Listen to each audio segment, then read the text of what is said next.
Author, Arthur Conan Doyle. Story 5: The 5 Orange Pips. When I glance over my notes and records of the Sherlock Holmes cases between the years 82 and 90, I am faced by so many which present strange and interesting features that it is no easy matter to know which to choose and which to leave.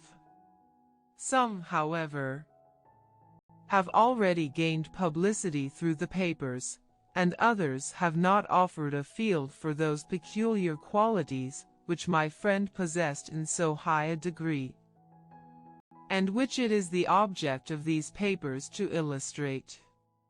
Some, too, have baffled his analytical skill, and would be, as narratives, beginnings without an ending, while others have been but partially cleared up, and have their explanations founded rather upon conjecture and surmise than on that absolute logical proof which was so dear to him. There is, however, one of these last which was so remarkable in its details, and so startling in its results, that I am tempted to give some account of it in spite of the fact that there are points in connection with it which never have been, and probably never will be, entirely cleared up. The year 87 furnished us with a long series of cases of greater or less interest, of which I retain the records. Among my headings under this 12 months I find an account of the adventure of the Paradol Chamber, of the Amateur Mendicant Society, who held a luxurious club in the lower vault of a furniture warehouse, of the facts connected with the loss of the British bark Sophie Anderson, of the singular adventures of the Grice Pattersons in the island of Uffa, and finally of the Camberwell poisoning case. In the latter, as may be remembered, Sherlock Holmes was able, by winding up the dead man's watch, to prove that it had been wound up 2 hours before, and that therefore the deceased had gone to bed within that time. A deduction which was of the greatest importance in clearing up the case. All these I may sketch out at some future date, but none of them presents such singular features as the strange train of circumstances which I have now taken up my pen to describe. It was in the latter days of September, and the equinoctial gales had set in with exceptional violence. All day the wind had screamed and the rain had beaten against the windows, so that even here in the heart of great handmade London we were forced to raise our minds for the instant from the routine of life, and to recognize the presence of those great elemental forces which shriek at mankind through the bars of his civilization, like untamed beasts in a cage. As evening drew in, the storm grew higher and louder, and the wind cried and sobbed like a child in the chimney. Sherlock Holmes sat moodily at one side of the fireplace cross-indexing his records of crime, while I at the other was deep in one of Clark Russell's fine sea stories, until the howl of the gale from without seemed to blend with the text, and the splash of the rain to lengthen out into the long swash of the sea waves. My wife was on a visit to her mother's, and for a few days I was a dweller once more in my old quarters at Baker Street. Why, said I, glancing up at my companion, that was surely the bell. Who could come tonight? Some friend of yours, perhaps? Except yourself I have none, he answered. I do not encourage visitors. A client, then? If so, it is a serious case. Nothing less would bring a man out on such a day, and at such an hour. Perhaps? Except yourself I have none, he answered. I do not encourage visitors. A client, then? If so, it is a serious case. Nothing less would bring a man out on such a day, and at such an hour. But I take it that it is more likely to be some crony of the landlady's. Sherlock Holmes was wrong in his conjecture, however, for there came a step in the passage, and a tapping at the door. He stretched out his long arm to turn the lamp away from himself and towards the vacant chair upon which a newcomer must sit. "Come in," said he. The man who entered was young, some 22 at the outside, well-groomed and trimly clad, with something of refinement and delicacy in his bearing. The streaming umbrella which he held in his hand, and his long shining waterproof told of the fierce weather through which he had come. He looked about him anxiously in the glare of the lamp, and I could see that his face was pale, and his eyes heavy, like those of a man who is weighed down with some great anxiety. "I owe you an apology," he said, raising his golden pince-nez to his eyes. "I trust that I am not intruding. I fear that I have brought some traces of the storm and rain into your snug chamber.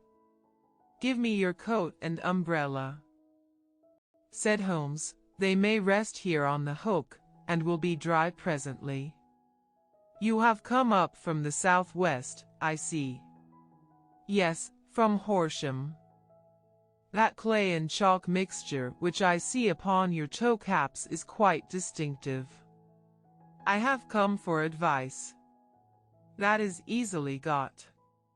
And help. That is not always so easy. I have heard of you, Mr. Holmes. I heard from Major Prendergast how you saved him in the Tankerville Club scandal."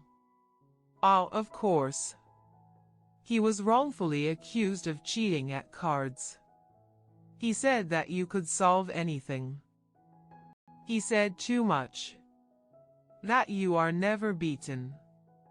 I have been beaten 4 times, 3 times by men, and once by a woman. But what is that compared with the number of your successes? It is true that I have been generally successful. Then you may be so with me. I beg that you will draw your chair up to the fire and favor me with some details as to your case. It is no ordinary one. None of those which come to me are. I am the last court of appeal. And yet I question, sir, whether, in all your experience, you have ever listened to a more mysterious and inexplicable chain of events than those which have happened in my own family." "You fill me with interest," said Holmes. "Pray give us the essential facts from the commencement, and I can afterwards question you as to those details which seem to me to be most important." The young man pulled his chair up and pushed his wet feet out towards the blaze. "My name," said he, "is John Openshaw, but my own affairs have, as far as I can understand, little to do with this awful business. It is a hereditary matter, so in order to give you an idea of the facts, I must go back to the commencement of the affair. You must know that my grandfather had 2 sons, my uncle Elias and my father Joseph. My father had a small factory at Coventry, which he enlarged at the time of the invention of bicycling. He was a patentee of the Openshaw unbreakable tire, and his business met with such success that he was able to sell it and to retire upon a handsome competence. My uncle Elias emigrated to America when he was a young man, and became a planter in Florida, where he was reported to have done very well. At the time of the war he fought in Jackson's army, and afterwards under Hood, where he rose to be a colonel. When Lee laid down his arms, my uncle returned to his plantation, where he remained for 3 or 4 years. About 1869 or 1870, he came back to Europe and took a small estate in Sussex, near Horsham. He had made a very considerable fortune in the States, and his reason for leaving them was his aversion to the Negroes, and his dislike of the Republican policy in extending the franchise to them. He was a singular man, fierce and quick-tempered, very foul-mouthed when he was angry, and of a most retiring disposition. During all the years that he lived at Horsham, I doubt if ever he set foot in the town. He had a garden and 2 or 3 fields round his house, and there he would take his exercise, though very often for weeks on end he would never leave his room. He drank a great deal of brandy and smoked very heavily, but he would see no society, and did not want any friends, not even his own brother. He didn't mind me, in fact, he took a fancy to me. For at the time when he saw me first I was a youngster of 12 or so. This would be in the year 1878, after he had been 8 or 9 years in England. He begged my father to let me live with him, and he was very kind to me in his way.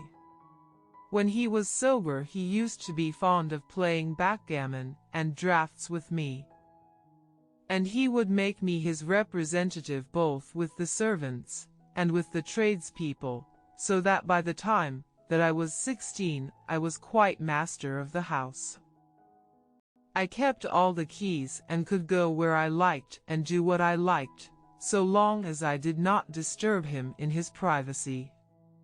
There was one singular exception, however, for he had a single room, a lumber room up among the attics, which was invariably locked, and which he would never permit either me or anyone else to enter. With a boy's curiosity I have peeped through the keyhole, but I was never able to see more than such a collection of old trunks and bundles as would be expected in such a room. One day, it was in March 1883. A letter with a foreign stamp lay upon the table in front of the Colonel's plate.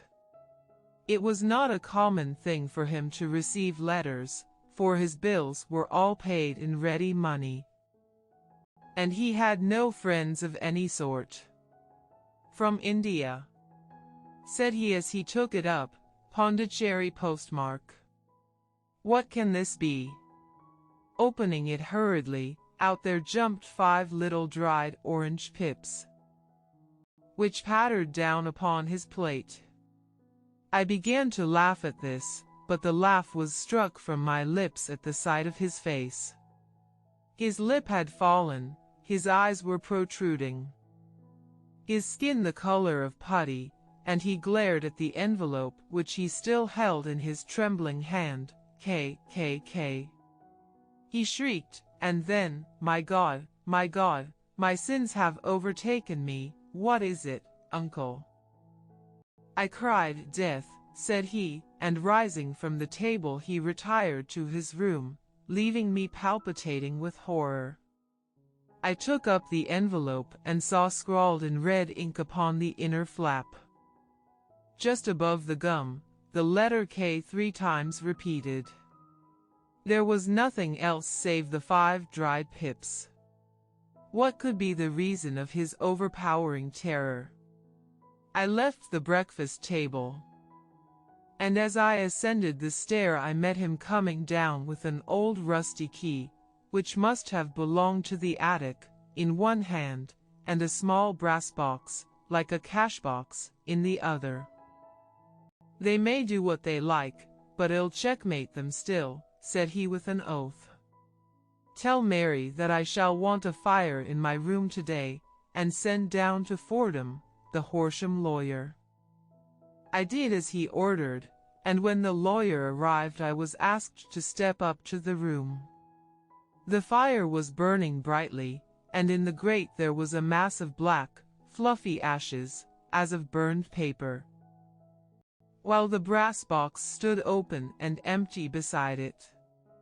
As I glanced at the box, I noticed, with a start, that upon the lid was printed the treble K, which I had read in the morning upon the envelope. "I wish you, John," said my uncle, "to witness my will. I leave my estate, with all its advantages and all its disadvantages, to my brother, your father, whence it will, no doubt, descend to you. If you can enjoy it in peace, well and good. If you find you cannot, take my advice, my boy, and leave it to your deadliest enemy. I am sorry to give you such a two-edged thing, but I can't say what turn things are going to take. Kindly sign the paper where Mr. Fordham shows you." I signed the paper as directed, and the lawyer took it away with him. The singular incident made, as you may think, the deepest impression upon me, and I pondered over it and turned it every way in my mind without being able to make anything of it. Yet I could not shake off the vague feeling of dread which it left behind. Though the sensation grew less keen as the weeks passed, and nothing happened to disturb the usual routine of our lives. I could see a change in my uncle, however. He drank more than ever, and he was less inclined for any sort of society. Most of his time he would spend in his room, with the door locked upon the inside. But sometimes he would emerge in a sort of drunken frenzy, and would burst out of the house and tear about the garden, with a revolver in his hand, screaming out that he was afraid of no man, and that he was not to be cooped up, like a sheep in a pen, by man or devil. When these hot fits were over, however, he would rush tumultuously in at the door and lock and bar it behind him, like a man who can brazen it out no longer against the terror which lies at the roots of his soul. At such times I have seen his face, even on a cold day, glisten with moisture, as though it were new raised from a basin. Well, to come to an end of the matter, Mr. Holmes, and not to abuse your patience, there came a night when he made one of those drunken sallies from which he never came back. We found him, when we went to search for him, face downward in a little green scummed pool, which lay at the foot of the garden. There was no sign of any violence, and the water was but 2 feet deep, so that the jury, having regard to his known eccentricity, brought in a verdict of suicide. But I, who knew how he winced from the very thought of death, had much ado to persuade myself that he had gone out of his way to meet it. The matter passed, however, and my father entered into possession of the estate, and of some Ing 14,000, which lay to his credit at the bank. "One moment," Holmes interposed. "Your statement is, I foresee, one of the most remarkable to which I have ever listened. Let me have the date of the reception by your uncle of the letter, and the date of his supposed suicide." "The letter arrived on March 10, 1883. His death was 7 weeks later, upon the night of May 2 ND. "Thank you. Pray proceed." "When my father took over the Horsham property, he, at my request, made a careful examination of the attic, which had been always locked up. We found the brass box there, although its contents had been destroyed. On the inside of the cover was a paper label, with the initials of K repeated upon it, and letters, memoranda, receipts, and a register written beneath. These, we presume, indicated the nature of the papers, which had been destroyed by Colonel Openshaw. For the rest, there was nothing of much importance in the attic save a great many scattered papers and notebooks bearing upon my uncle's life in America. Some of them were of the wartime and showed that he had done his duty well and had borne the repute of a brave soldier. Others were of a date during the Reconstruction of the Southern States, and were mostly concerned with politics. For he had evidently taken a strong part in opposing the carpet-bag politicians who had been sent down from the North. Well, it was the beginning of '84 when my father came to live at Horsham, and all went as well as possible with us until the January of '85. On the 4th day after the New Year I heard my father give a sharp cry of surprise as we sat together at the breakfast table. There he was, sitting with a newly opened envelope in one hand and 5 dried orange pips in the outstretched palm of the other one. He had always laughed at what he called my cock and bull story about the Colonel, but he looked very scared and puzzled now that the same thing had come upon himself. "Why, what on earth does this mean, John?" he stammered. My heart had turned to lead. "It is K, said I. He looked inside the envelope. "So it is," he cried. "Here are the very letters. But what is this written above them? Put the papers on the sundial," I read, peeping over his shoulder. "What papers? What sundial?" he asked. "The sundial in the garden." "There is no other," said I. "But the papers must be those that are destroyed." "Pooh," said he, gripping hard at his courage. "We are in a civilized land here, and we can't have tomfoolery of this kind." "Where does the thing come from?" "From Dundee," I answered, glancing at the postmark. "Some preposterous practical joke," said he. "What have I to do with sundials and papers?"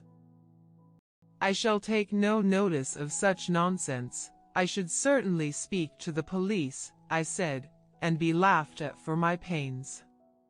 "Nothing of the sort." "Then let me do so." "No, I forbid you." I won't have a fuss made about such nonsense. It was in vain to argue with him, for he was a very obstinate man. I went about, however, with a heart which was full of forebodings.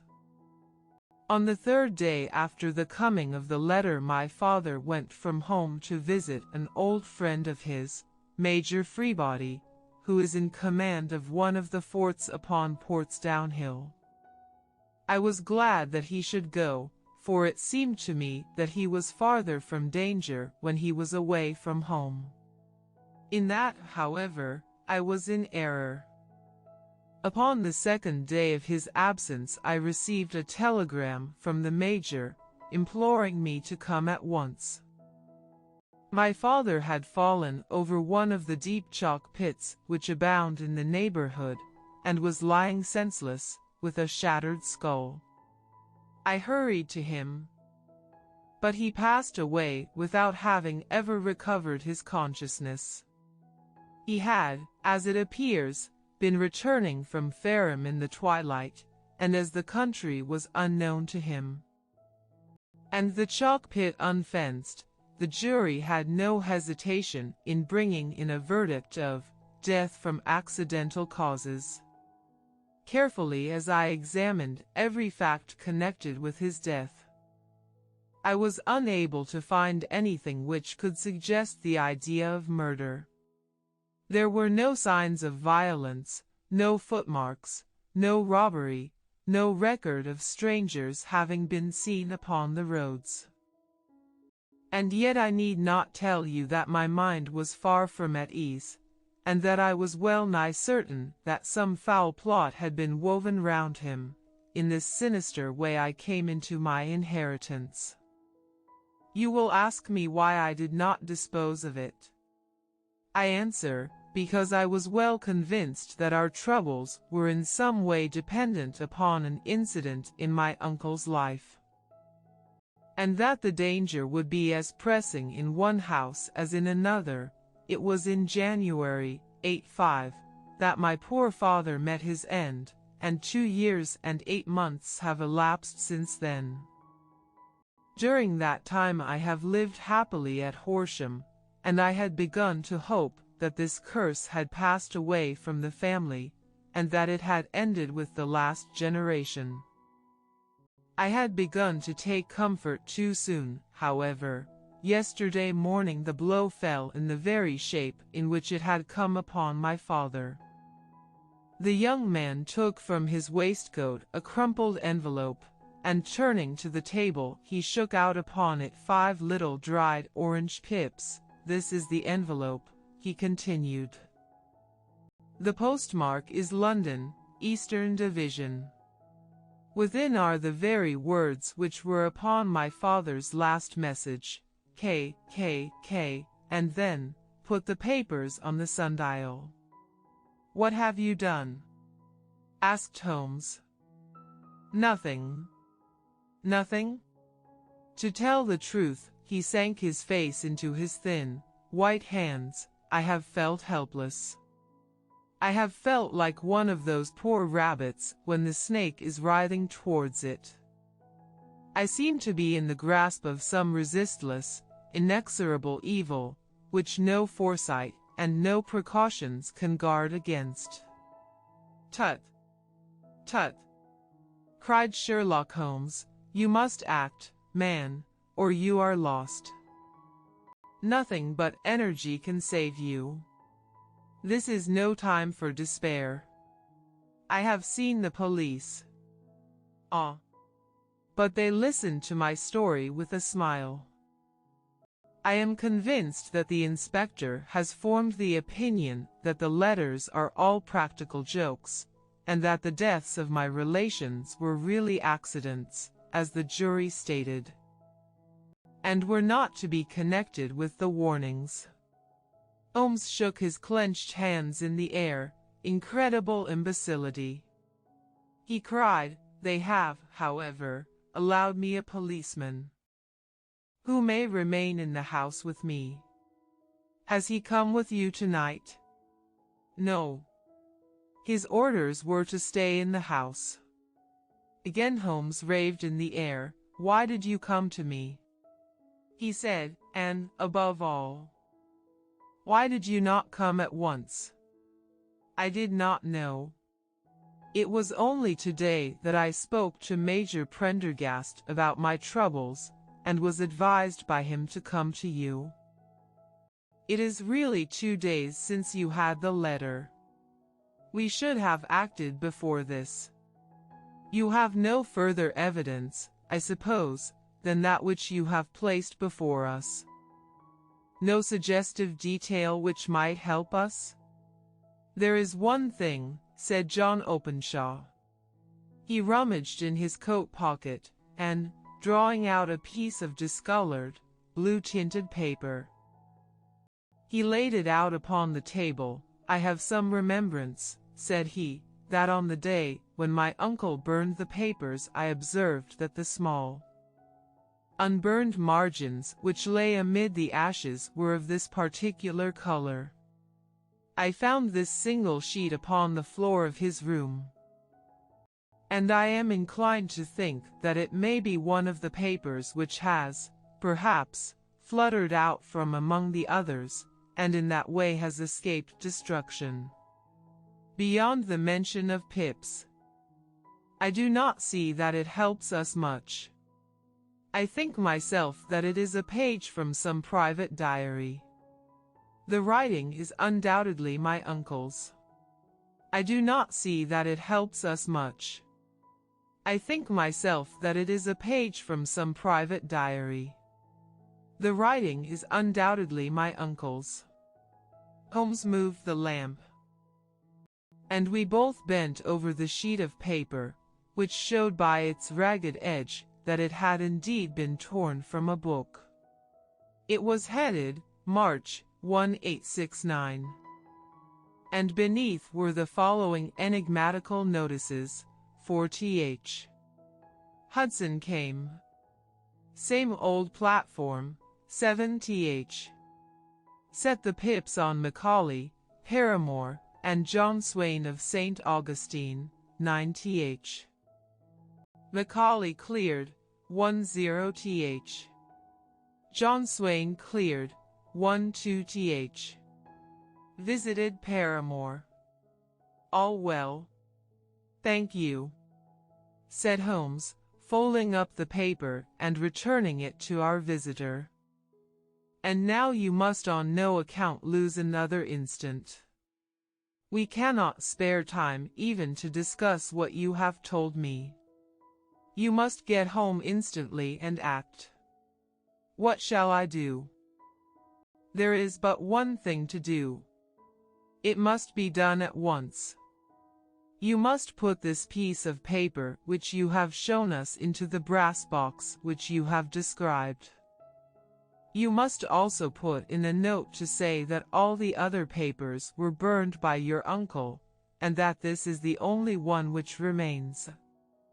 You must assert that in such words as will carry conviction with them. Having done this, you must at once put the box out upon the sundial, as directed. Do you understand? Entirely. Do not think of revenge, or anything of the sort, at present. I think that we may gain that by means of the law, but we have our web to weave, while theirs is already woven. The first consideration is to remove the pressing danger which threatens you. The second is to clear up the mystery, and to punish the guilty parties. I thank you, said the young man, rising and pulling on his overcoat. You have given me fresh life and hope. I shall certainly do as you advise. Do not lose an instant. And, above all, take care of yourself in the meanwhile. For I do not think that there can be a doubt that you are threatened by a very real and imminent danger. How do you go back? By train from Waterloo. It is not yet 9. The streets will be crowded, so I trust that you may be in safety. And yet you cannot guard yourself too closely. I am armed. That is well. Tomorrow I shall set to work upon your case. I shall see you at Horsham, then? No, your secret lies in London. It is there that I shall seek it. Then I shall call upon you in a day, or in 2 days, with news as to the box and the papers. I shall take your advice in every particular. He shook hands with us and took his leave. Outside the wind still screamed, and the rain splashed and pattered against the windows. This strange, wild story seemed to have come to us from amid the mad elements, blown in upon us like a sheet of seaweed in a gale, and now to have been reabsorbed by them once more. Sherlock Holmes sat for some time in silence, with his head sunk forward, and his eyes bent upon the red glow of the fire. Then he lit his pipe, and leaning back in his chair he watched the blue smoke rings, as they chased each other up to the ceiling. I think, Watson, he remarked at last, that of all our cases we have had none more fantastic than this. Save, perhaps, the sign of 4. Well, yes. Save, perhaps, that. And yet this John Openshaw seems to me to be walking amid even greater perils than did the Sholtos. But have you, I asked, formed any definite conception as to what these perils are? There can be no question as to their nature, he answered. Then what are they? Who is this K, and why does he pursue this unhappy family? Sherlock Holmes closed his eyes and placed his elbows upon the arms of his chair, with his fingertips together. The ideal reasoner, he remarked, would, when he had once been shown a single fact in all its bearings, deduce from it not only all the chain of events which led up to it, but also all the results which would follow from it. As Cuvier could correctly describe a whole animal by the contemplation of a single bone, so the observer who has thoroughly understood one link in a series of incidents should be able to accurately state all the other ones, both before and after. We have not yet grasped the results which the reason alone can attain to. Problems may be solved in the study which have baffled all those who have sought a solution by the aid of their senses. To carry the art, however, to its highest pitch, it is necessary that the reasoner should be able to utilize all the facts which have come to his knowledge, and this in itself implies, as you will readily see, a possession of all knowledge, which, even in these days of free education and encyclopedias, is a somewhat rare accomplishment. It is not so impossible, however, that a man should possess all knowledge which is likely to be useful to him in his work, and this I have endeavored in my case to do.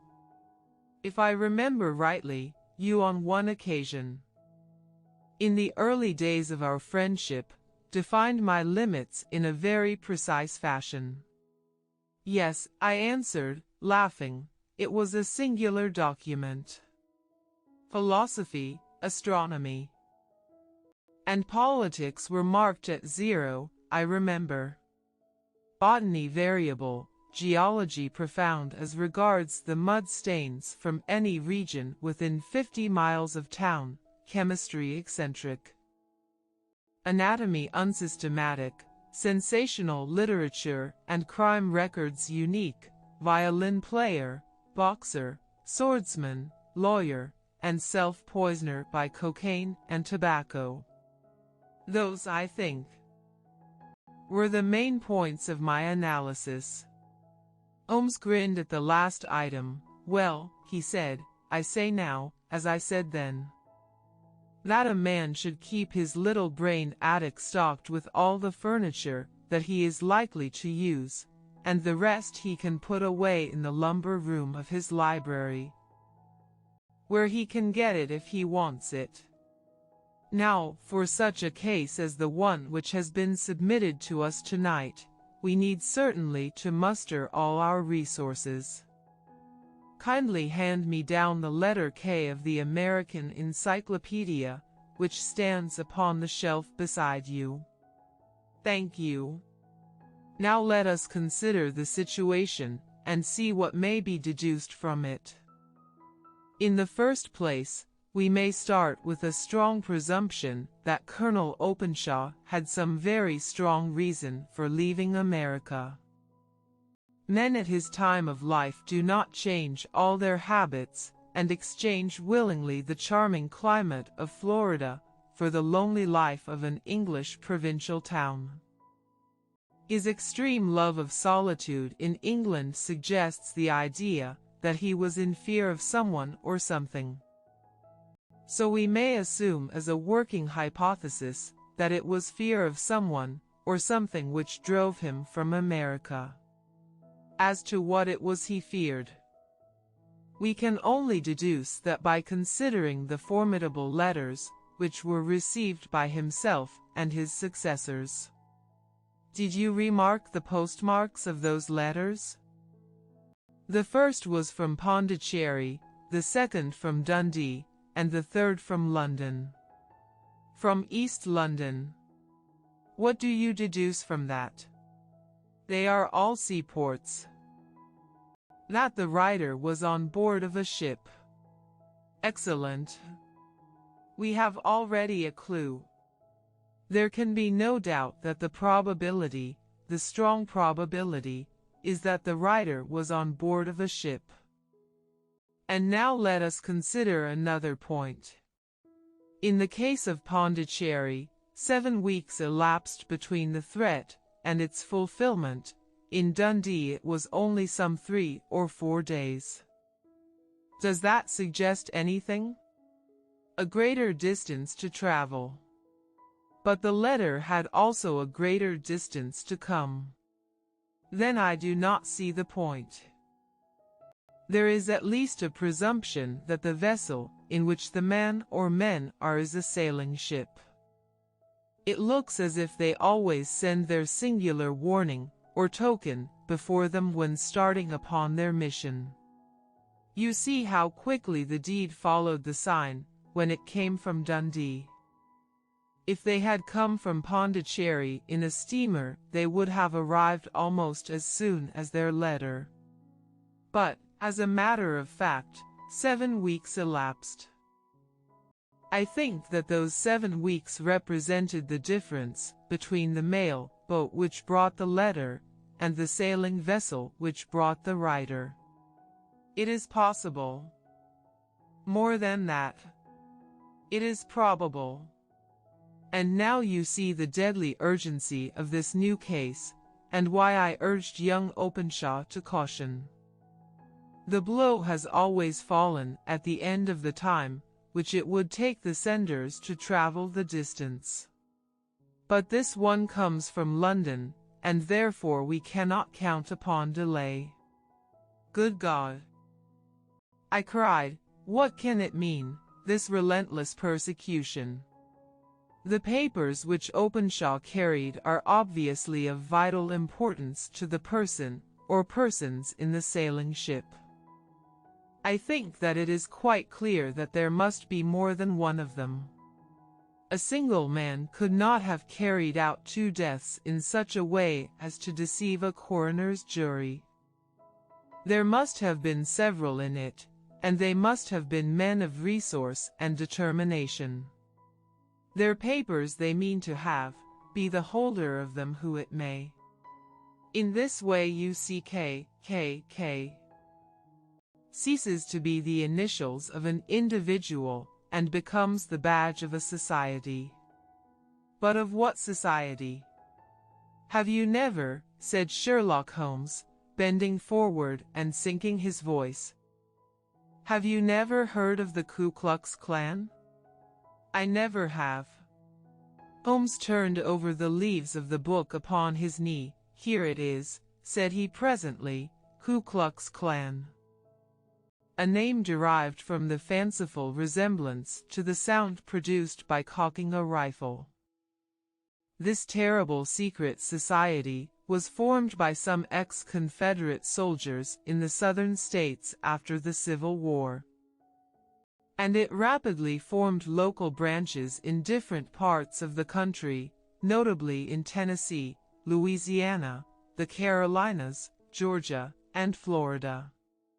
Its power was used for political purposes, principally for the terrorizing of the Negro voters, and the murdering and driving from the country of those who were opposed to its views.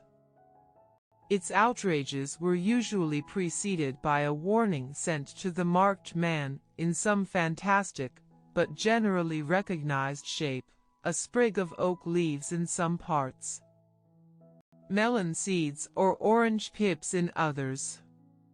On receiving this the victim might either openly abjure his former ways, or might fly from the country. If he braved the matter out, death would unfailingly come upon him, and usually in some strange and unforeseen manner.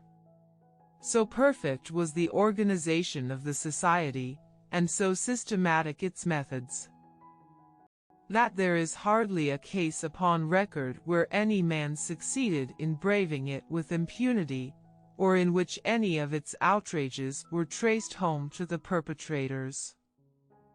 For some years the organization flourished in spite of the efforts of the United States government and of the better classes of the community in the South.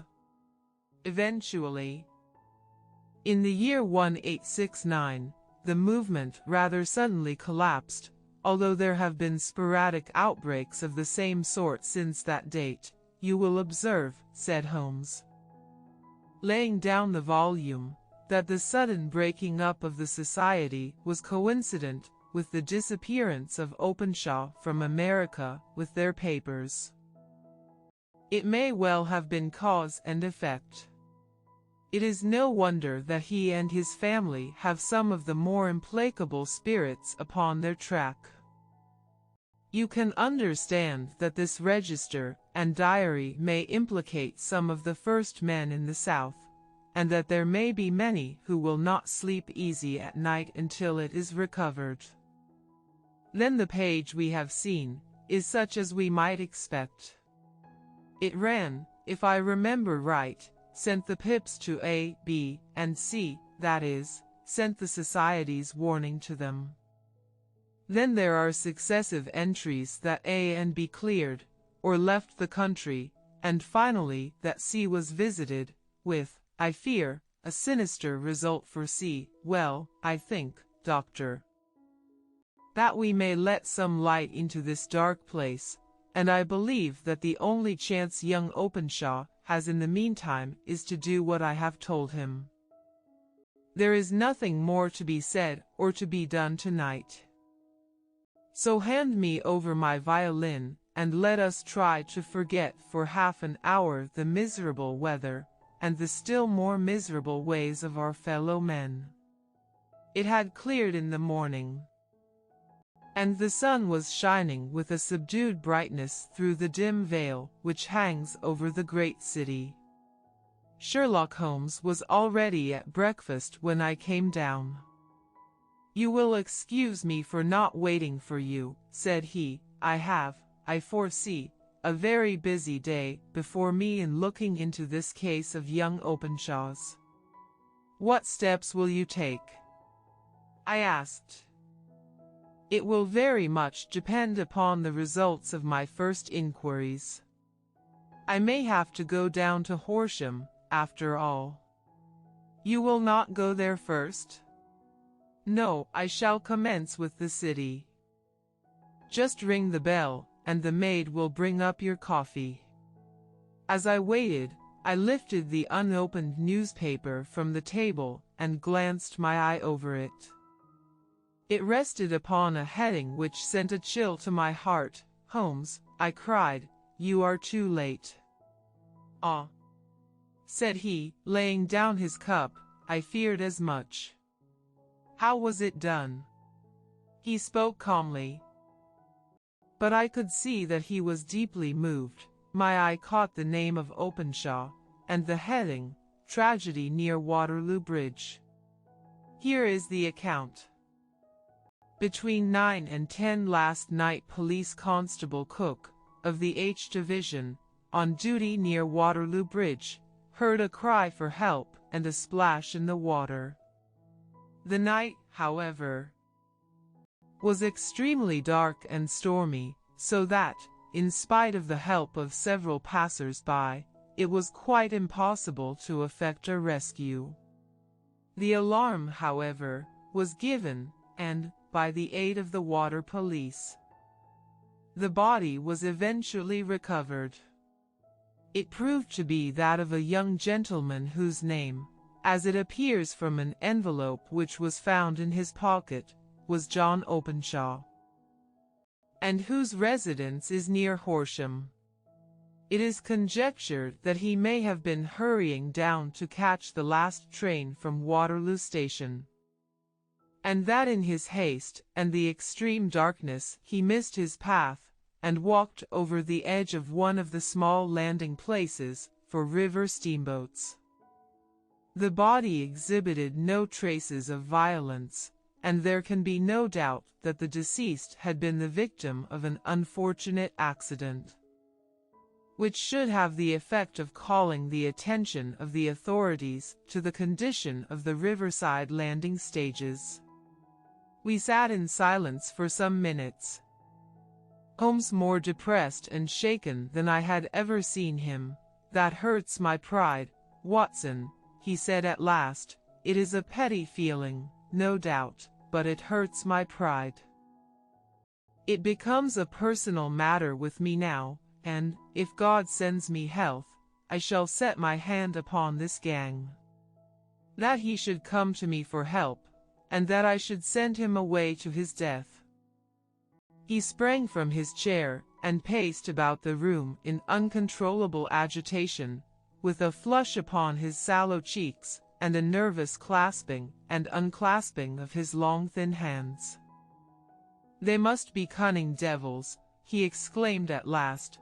"How could they have decoyed him down there? The embankment is not on the direct line to the station. The bridge, no doubt, was too crowded, even on such a night, for their purpose.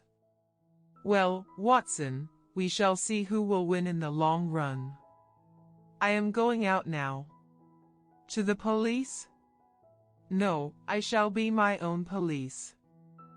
When I have spun the web they may take the flies, but not before.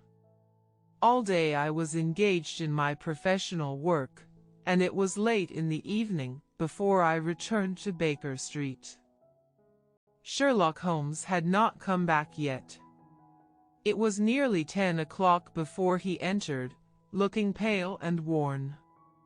He walked up to the sideboard, and tearing a piece from the loaf he devoured it voraciously, washing it down with a long draught of water. "You are hungry," I remarked, "starving." It had escaped my memory. "I have had nothing since breakfast." "Nothing?" "Not a bite. I had no time to think of it." "And how have you succeeded?" "Well, you have a clue?" "I have them in the hollow of my hand. Young Openshaw shall not long remain unavenged. Why, Watson, let us put their own devilish trademark upon them. It is well thought of." "What do you mean?" He took an orange from the cupboard, and tearing it to pieces he squeezed out the pips upon the table. Of these he took 5, and thrust them into an envelope. On the inside of the flap he wrote S.H. for J.O. Then he sealed it and addressed it to Captain James Calhoun, Bark Lone Star, Savannah, Georgia. "That will await him when he enters port," said he, chuckling. "It may give him a sleepless night. He will find it as sure a precursor of his fate as Openshaw did before him." "And who is this Captain Calhoun?" "The leader of the gang. It may give him a sleepless night. He will find it as sure a precursor of his fate as Openshaw did before him." "And who is this Captain Calhoun?" "The leader of the gang. I shall have the others, but he first." "How did you trace it, then?" He took a large sheet of paper from his pocket, all covered with dates and names. "I have spent the whole day," said he, "over Lloyd's registers and files of the old papers, following the future career of every vessel which touched at Pondicherry in January and February in '83. There were 36 ships of fair tonnage which were reported there during those months. Of these, one, the Lone Star, instantly attracted my attention, since, although it was reported as having cleared from London, the name is that which is given to one of the states of the Union. Texas, I think. I was not and am not sure which. But I knew that the ship must have an American origin." "What then?" "I searched the Dundee records, and when I found that the bark Lone Star was there in January, '85, my suspicion became a certainty. I then inquired as to the vessels which lay at present in the port of London. Yes, the Lone Star had arrived here last week. I went down to the Albert Dock and found that she had been taken down the river by the early tide this morning, homeward bound to Savannah. I wired to Gravesend and learned that she had passed some time ago, and as the wind is easterly I have no doubt that she is now past the Goodwins and not very far from the Isle of Wight. What will you do, then? Oh, I have my hand upon him. He and the two mates are, as I learn, the only native-born Americans in the ship. The others are Finns and Germans. I know, also, that they were all three away from the ship last night. I had it from the stevedore who has been loading their cargo. By the time that their sailing ship reaches Savannah, the mail boat will have carried this letter, and the cable will have informed the police of Savannah that these three gentlemen are badly wanted here upon a charge of murder. There is ever a flaw, however, in the best laid of human plans, and the murderers of John Openshaw were never to receive the orange pips which would show them that another, as cunning and as resolute as themselves, was upon their track. Very long and very severe were the equinoctial gales that year. We waited long for news of the Lone Star of Savannah, but none ever reached us. We did at last hear that somewhere far out in the Atlantic a shattered stern post of a boat was seen swinging in the trough of a wave, with the letters L.S. carved upon it. And that is all which we shall ever know of the fate of the Lone Star.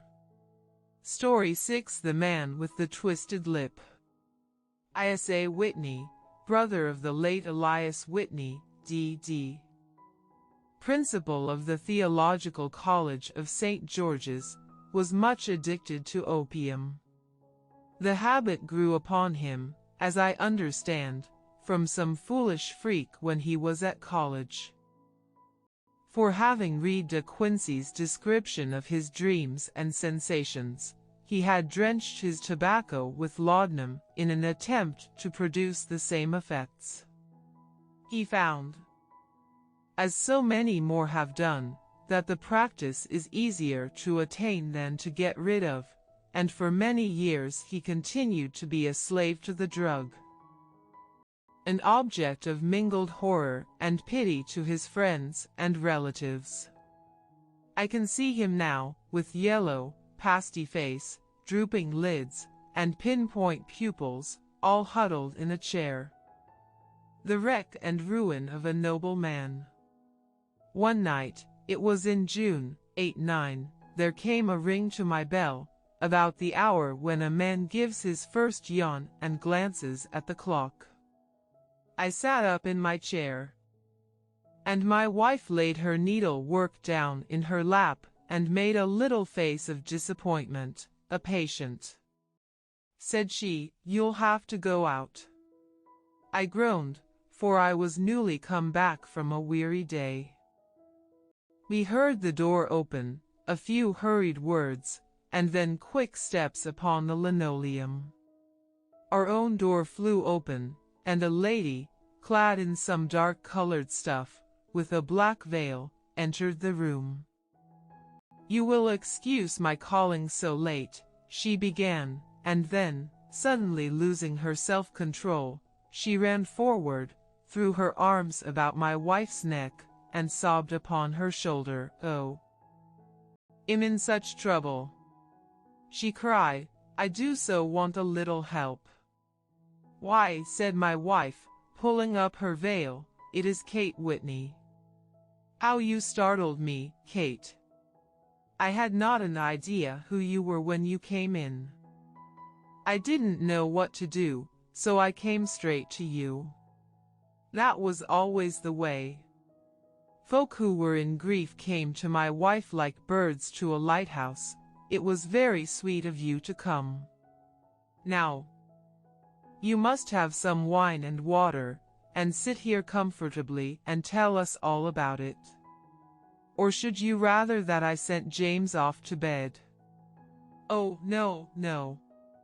I want the doctor's advice and help, too. It's about Isa. He has not been home for 2 days. I am so frightened about him." It was not the first time that she had spoken to us of her husband's trouble, to me as a doctor, to my wife as an old friend and school companion. We soothed and comforted her by such words as we could find. Did she know where her husband was? Was it possible that we could bring him back to her? It seems that it was.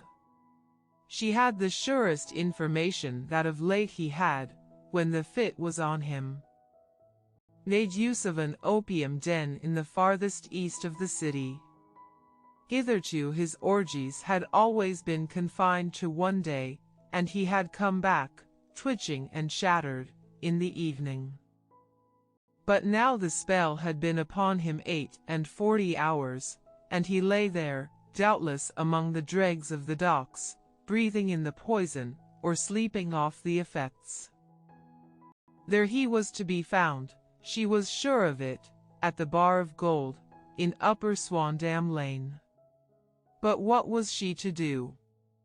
How could she, a young and timid woman, make her way into such a place and pluck her husband out from among the ruffians who surrounded him? There was the case, and of course there was but one way out of it. Might I not escort her to this place? And then, as a second thought, why should she come at all? I was Isa Whitney's medical adviser, and as such I had influence over him. I could manage it better if I were alone. I promised her on my word that I would send him home in a cab within 2 hours, if he were indeed at the address which she had given me. And so in 10 minutes I had left my armchair and cheery sitting room behind me, and was speeding eastward in a hansom on a strange errand, as it seemed to me at the time, though the future only could show how strange it was to be. But there was no great difficulty in the first stage of my adventure. Upper Swandam Lane is a vile alley lurking behind the high wharves which line the north side of the river to the east of London Bridge, between a slop shop and a gin shop. Approached by a steep flight of steps leading down to a black gap like the mouth of a cave, I found the den of which I was in search. Ordering my cab to wait, I passed down the steps. Worn hollow in the center by the ceaseless tread of drunken feet, and by the light of a flickering oil lamp above the door, I found the latch and made my way into a long, low room, thick and heavy with the brown opium smoke, and terraced with wooden berths, like the forecastle of an emigrant ship. Through the gloom one could dimly catch a glimpse of bodies lying in strange fantastic poses, bowed shoulders, bent knees, heads thrown back, and chins pointing upward. With here and there a dark, lackluster eye turned upon the newcomer. Out of the black shadows there glimmered little red circles of light, now bright, now faint, as the burning poison waxed or waned in the bowls of the metal pipes. The most lay silent, but some muttered to themselves, and others talked together in a strange, low, monotonous voice, their conversation coming in gushes, and then suddenly tailing off into silence, each mumbling out his own thoughts, and paying little heed to the words of his neighbor. At the farther end was a small brazier of burning charcoal, beside which on a 3-legged wooden stool there sat a tall, thin old man, with his jaw resting upon his 2 fists, and his elbows upon his knees, staring into the fire. As I entered, a sallow Malay attendant had hurried up with a pipe for me and a supply of the drug, beckoning me to an empty berth. "Thank you. I have not come to stay," said I. "There is a friend of mine here, Mr. Isa Whitney, and I wish to speak with him." There was a movement and an exclamation from my right. And peering through the gloom, I saw Whitney, pale, haggard, and unkempt, staring out at me. My God. "It's Watson," said he. He was in a pitiable state of reaction, with every nerve in a twitter. I say, "Watson, what o'clock is it?" "Nearly 11. "Of what day?" "Of Friday, June 1, 9th. "Good heavens! I thought it was Wednesday." "It is Wednesday. What d'ye want to frighten the chap for?" He sank his face onto his arms, and began to sob in a high treble key. "I tell you that it is Friday, man. Your wife has been waiting this 2 days for you. You should be ashamed of yourself." "So I am. But you've got mixed, Watson, for I have only been here a few hours. 3 pipes, 4 pipes, I forget how many. But I'll go home with you. I wouldn't frighten Kate, poor little Kate. Give me your hand. Have you a cab?" "Yes, I have one waiting." "Then I shall go in it. But I must owe something." "Find what I owe, Watson. I am all off color. I can do nothing for myself." I walked down the narrow passage between the double row of sleepers, holding my breath to keep out the vile, stupefying fumes of the drug, and looking about for the manager. As I passed the tall man who sat by the brazier, I felt a sudden pluck at my skirt, and a low voice whispered, "Walk past me, and then look back at me." The words fell quite distinctly upon my ear. I glanced down. They could only have come from the old man at my side, and yet he sat now as absorbed as ever, very thin, very wrinkled, bent with age. An opium pipe dangling down from between his knees, as though it had dropped in sheer lassitude from his fingers. I took 2 steps forward and looked back. It took all my self-control to prevent me from breaking out into a cry of astonishment. He had turned his back so that none could see him, but his form had filled out.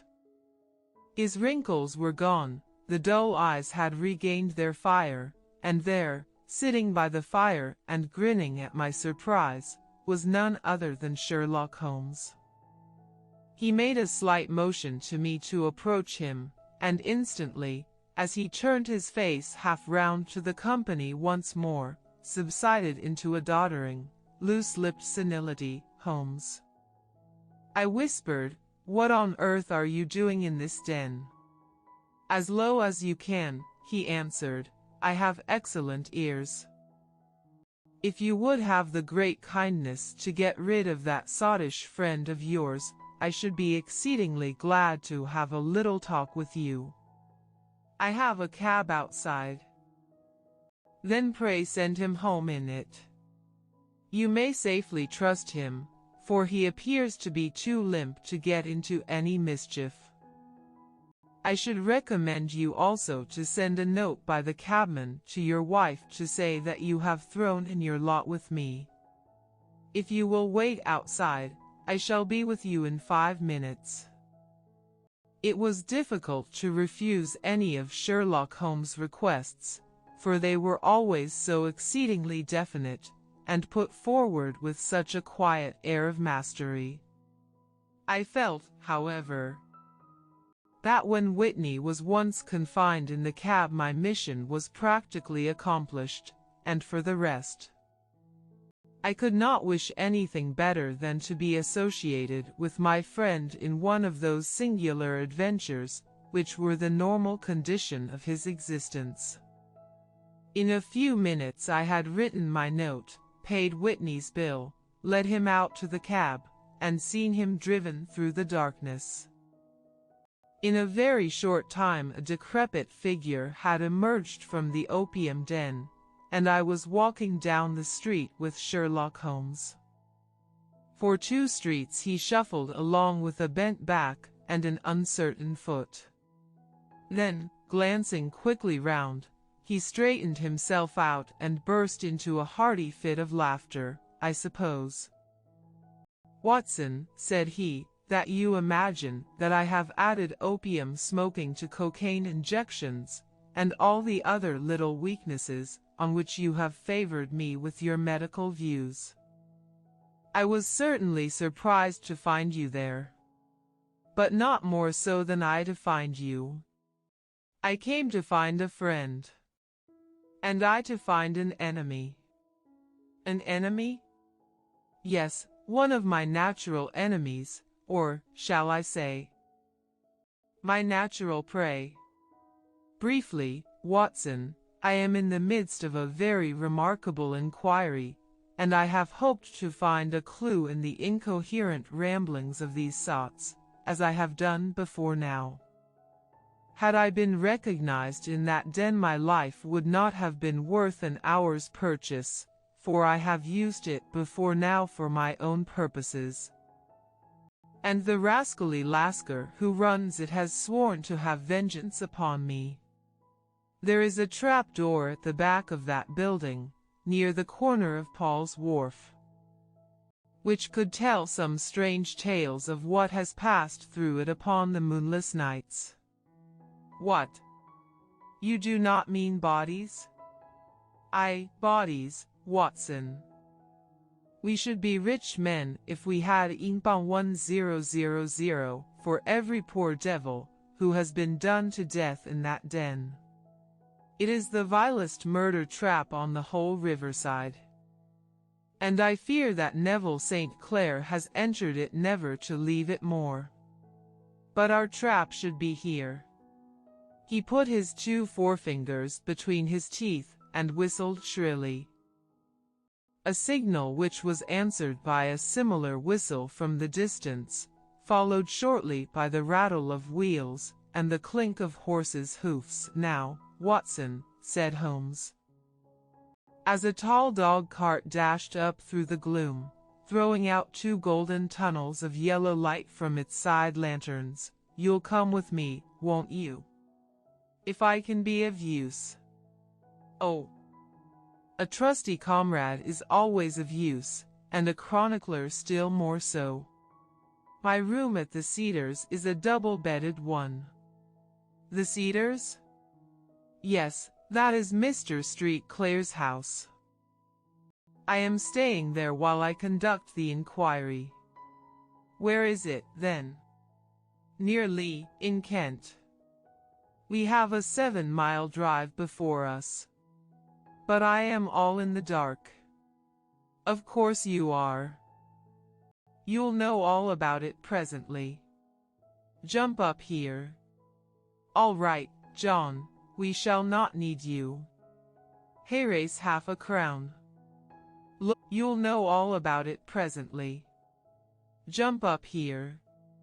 "All right, John, we shall not need you. Here's half a crown. Look out for me tomorrow, about 11. Give her her head. So long, then." He flicked the horse with his whip, and we dashed away through the endless succession of somber and deserted streets, which widened gradually, until we were flying across a broad balustrade bridge, with the murky river flowing sluggishly beneath us. Beyond lay another dull wilderness of bricks and mortar, its silence broken only by the heavy, regular footfall of the policeman, or the songs and shouts of some belated party of revelers. A dull rack was drifting slowly across the sky, and a star or 2 twinkled dimly here and there through the rifts of the clouds. Holmes drove in silence, with his head sunk upon his breast, and the air of a man who is lost in thought, while I sat beside him, curious to learn what this new quest might be which seemed to tax his powers so sorely, and yet afraid to break in upon the current of his thoughts. We had driven several miles, and were beginning to get to the fringe of the belt of suburban villas, when he shook himself, shrugged his shoulders, and lit up his pipe with the air of a man who has satisfied himself that he is acting for the best. "You have a grand gift of silence, Watson," said he. "It makes you quite invaluable as a companion. 'Pon my word, it is a great thing for me to have someone to talk to, for my own thoughts are not over pleasant. I was wondering what I should say to this dear little woman tonight when she meets me at the door. You forget that I know nothing about it. I shall just have time to tell you the facts of the case before we get to Lee. It seems absurdly simple, and yet, somehow I can get nothing to go upon. There's plenty of thread, no doubt, but I can't get the end of it into my hand. Now, I'll state the case clearly and concisely to you, Watson, and maybe you can see a spark where all is dark to me. Proceed, then. Some years ago, to be definite, in May 1884, there came to Lee a gentleman, Neville St. Clair by name, who appeared to have plenty of money. He took a large villa, laid out the grounds very nicely, and lived generally in good style. By degrees he made friends in the neighborhood, and in 1887 he married the daughter of a local brewer, by whom he now has 2 children. He had no occupation, but was interested in several companies, and went into town as a rule in the morning, returning by the 5:14 from Cannon Street every night. Mr. St. Clair is now 37 years of age, is a man of temperate habits, a good husband, a very affectionate father, and a man who is popular with all who know him. I may add that his whole debts at the present moment, as far as we have been able to ascertain, amount to Ingbang 8810s, while he has Ingbang 220 standing to his credit in the Capital and Counties Bank. There is no reason, therefore, to think that money troubles have been weighing upon his mind. Last Monday Mr. Neville St. Clair went into town rather earlier than usual, remarking before he started that he had 2 important commissions to perform, and that he would bring his little boy home a box of bricks. Now, by the merest chance, his wife received a telegram upon this same Monday, very shortly after his departure, to the effect that a small parcel of considerable value, which she had been expecting, was waiting for her at the offices of the Aberdeen Shipping Company. Now, if you are well up in your London, you will know that the office of the company is in Fresno Street, which branches out of Upper Swandam Lane, where you found me tonight. Mrs. St. Clair had her lunch, started for the city, did some shopping, proceeded to the company's office, got her packet, and found herself at exactly 4:35 walking through Swandam Lane on her way back to the station. Have you followed me so far? It is very clear. If you remember, Monday was an exceedingly hot day, and Mrs. St. Clair walked slowly, glancing about in the hope of seeing a cab, as she did not like the neighborhood in which she found herself. While she was walking in this way down Swandam Lane, she suddenly heard an ejaculation or cry, and was struck cold to see her husband looking down at her and, as it seemed to her, beckoning to her from a second-floor window. The window was open, and she distinctly saw his face, which she describes as being terribly agitated. He waved his hands frantically to her, and then vanished from the window so suddenly that it seemed to her that he had been plucked back by some irresistible force from behind. One singular point which struck her quick feminine eye was that although he wore some dark coat, such as he had started to town in, he had on neither collar nor necktie. Convinced that something was amiss with him, she rushed down the steps, for the house was none other than the opium den in which you found me tonight. And running through the front room, she attempted to ascend the stairs which led to the first floor. At the foot of the stairs, however, she met this Lascar scoundrel of whom I have spoken, who thrust her back and, aided by a Dane, who acts as assistant there, pushed her out into the street. Filled with the most maddening doubts and fears, she rushed down the lane and, by rare good fortune, met in Fresno Street a number of constables with an inspector, all on their way to their beat. The inspector and 2 men accompanied her back. And in spite of the continued resistance of the proprietor, they made their way to the room in which Mr. St. Clair had last been seen. There was no sign of him there. In fact, in the whole of that floor there was no one to be found save a crippled wretch of hideous aspect, who, it seems, made his home there. Both he and the Lascar stoutly swore that no one else had been in the front room during the afternoon. So determined was their denial that the inspector was staggered, and had almost come to believe that Mrs. St. Clair had been deluded when, with a cry, she sprang at a small deal box which lay upon the table and tore the lid from it. Out there fell a cascade of children's bricks. It was the toy which he had promised to bring home. This discovery, and the evident confusion which the cripple showed, made the inspector realize that the matter was serious. The rooms were carefully examined, and results all pointed to an abominable crime.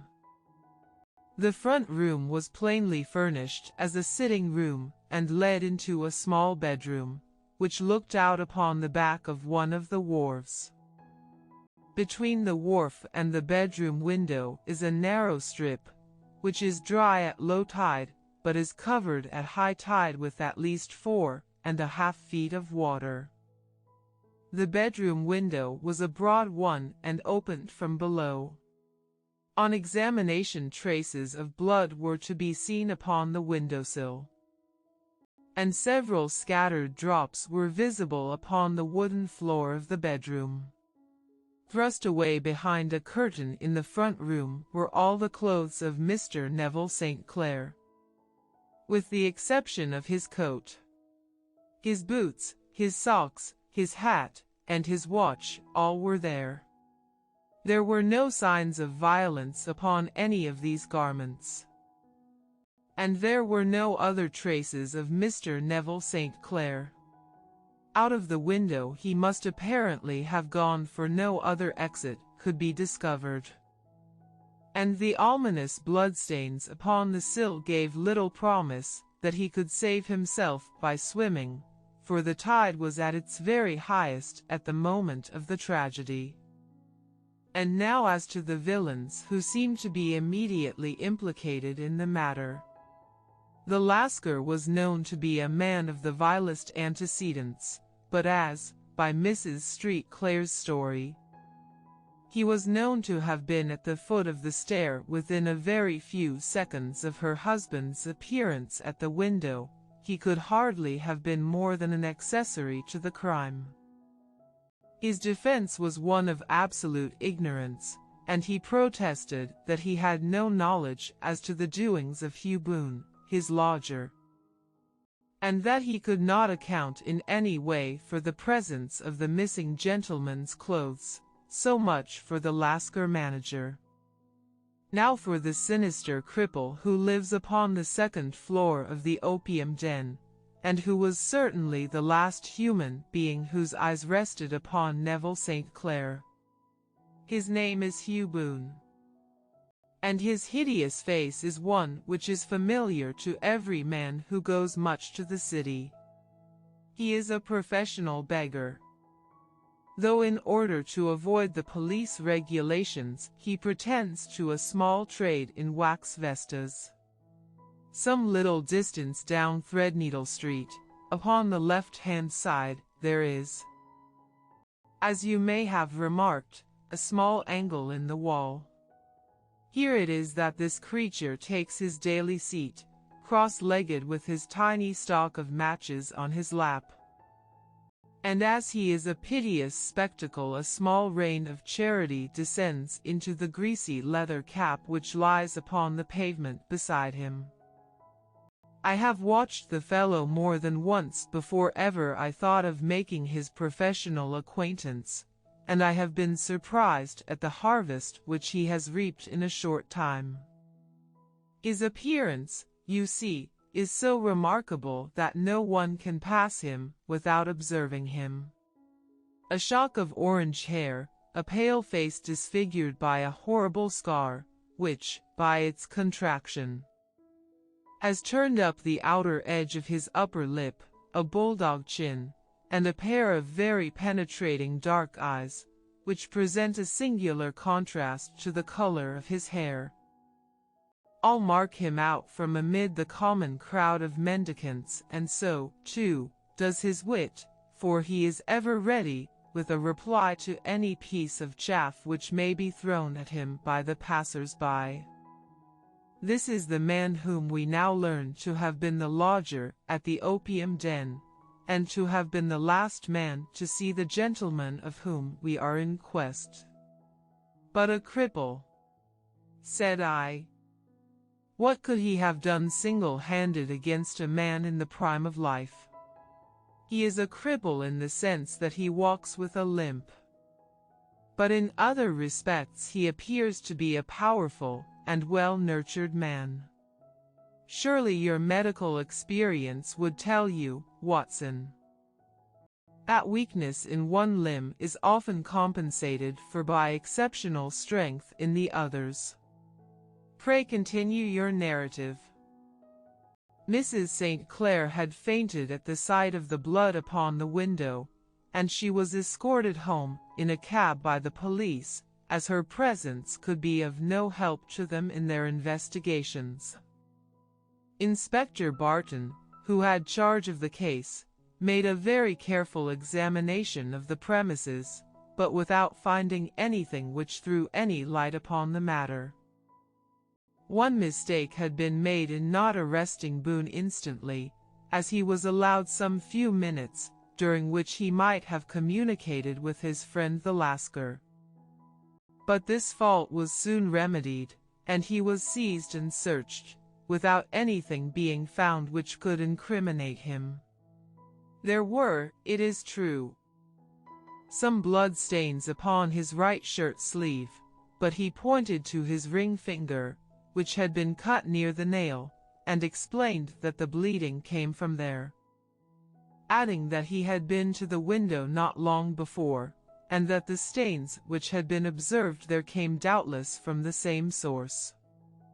He denied strenuously having ever seen Mr. Neville St. Clair, and swore that the presence of the clothes in his room was as much a mystery to him as to the police. As to Mrs. St. Clair's assertion that she had actually seen her husband at the window, he declared that she must have been either mad or dreaming.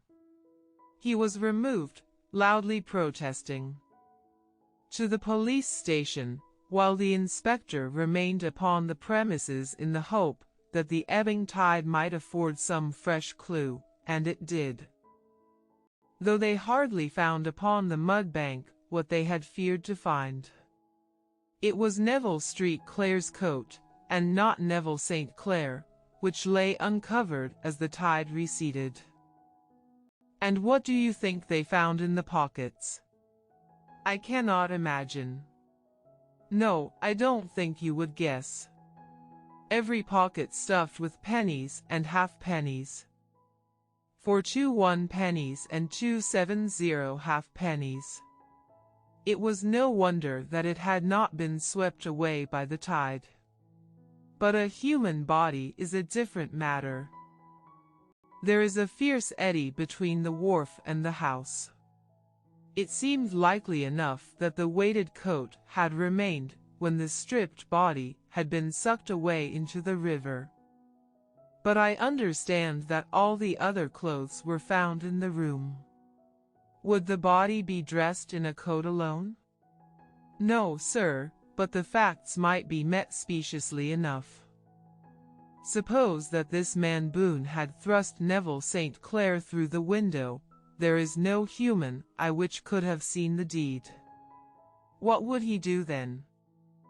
It would of course instantly strike him that he must get rid of the telltale garments. He would seize the coat, then, and be in the act of throwing it out, when it would occur to him that it would swim and not sink. He has little time, for he has heard the scuffle downstairs when the wife tried to force her way up. And perhaps he has already heard from his Lascar confederate that the police are hurrying up the street. There is not an instant to be lost. He rushes to some secret hoard, where he has accumulated the fruits of his beggary, and he stuffs all the coins upon which he can lay his hands into the pockets to make sure of the coat's sinking.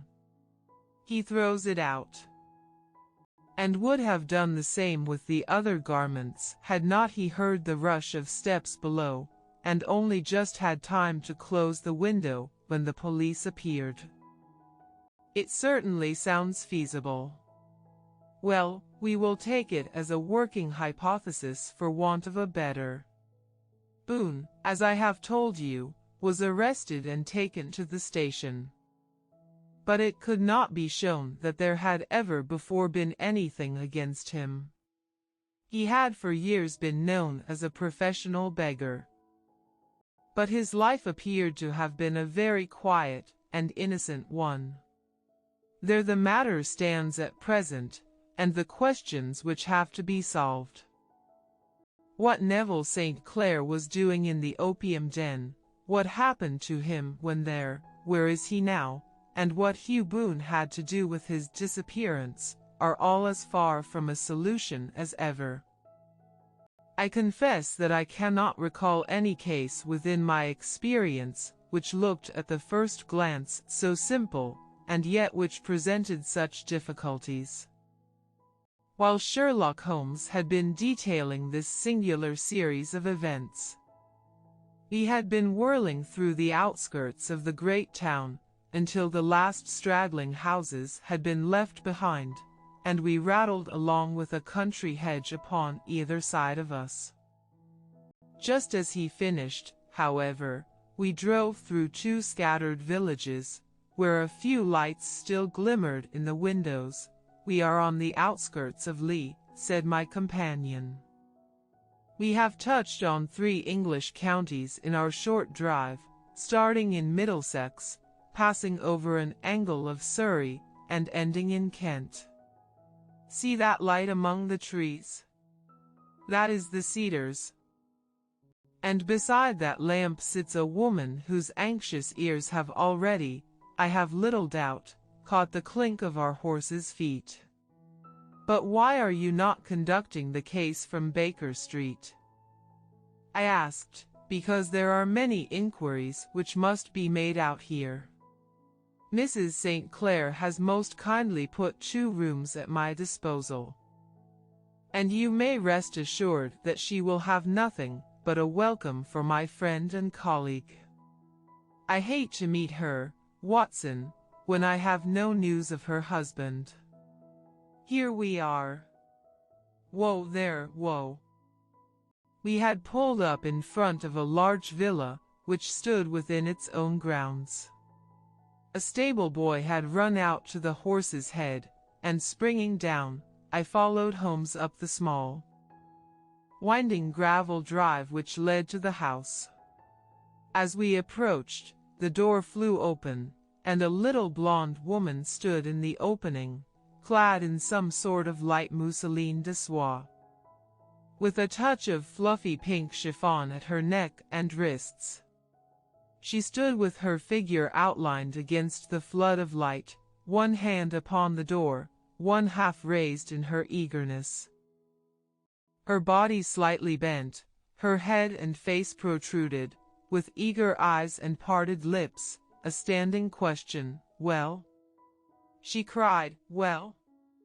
And then, seeing that there were two of us, she gave a cry of hope which sank into a groan as she saw that my companion shook his head and shrugged his shoulders. "No good news?"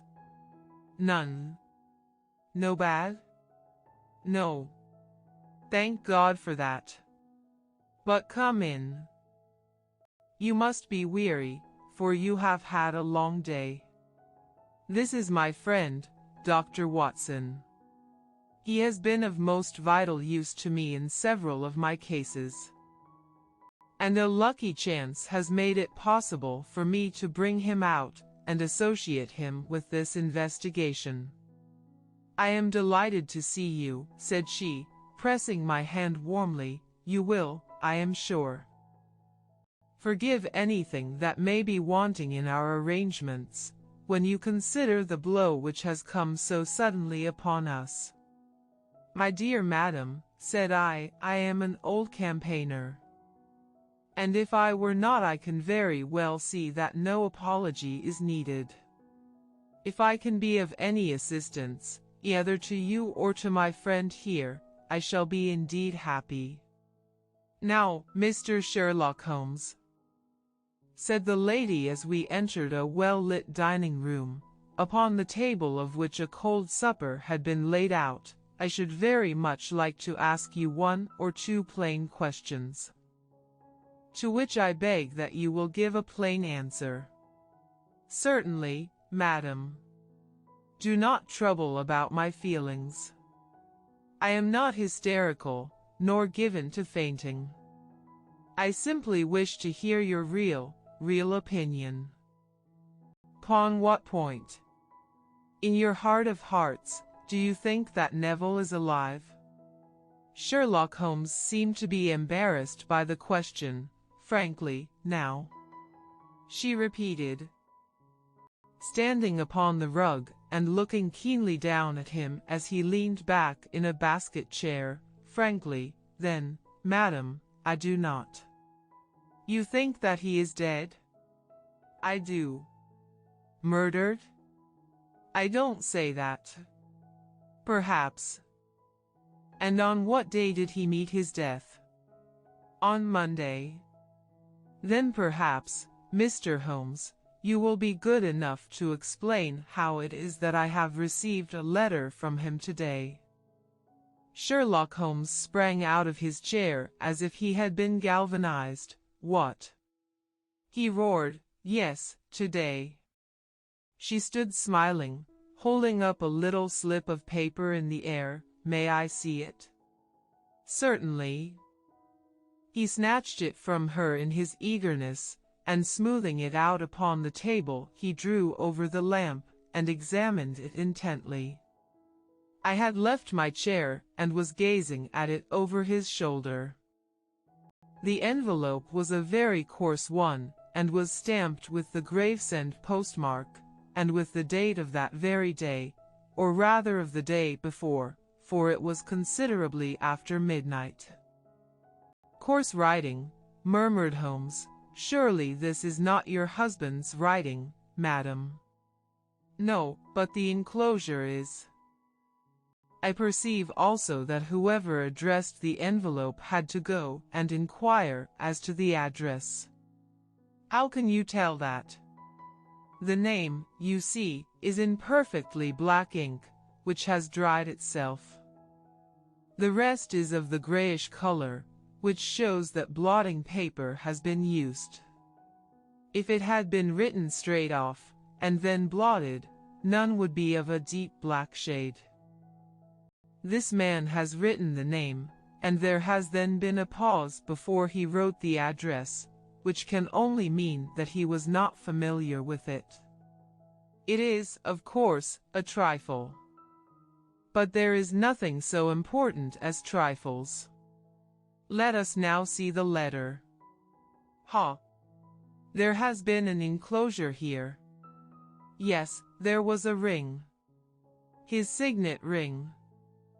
And you are sure that this is your husband's hand? One of his hands. One. His hand when he wrote hurriedly. It is very unlike his usual writing, and yet I know it well. Dearest, do not be frightened. All will come well. There is a huge error, which it may take some little time to rectify. Wait in patience, Neville. Written in pencil upon the fly-leaf of a book. Octavo size, no watermark. Posted today in Gravesend by a man with a dirty thumb. Ha! And the flap has been gummed, if I am not very much in error, by a person who had been chewing tobacco. And you have no doubt that it is your husband's hand, madam? None. Neville wrote those words.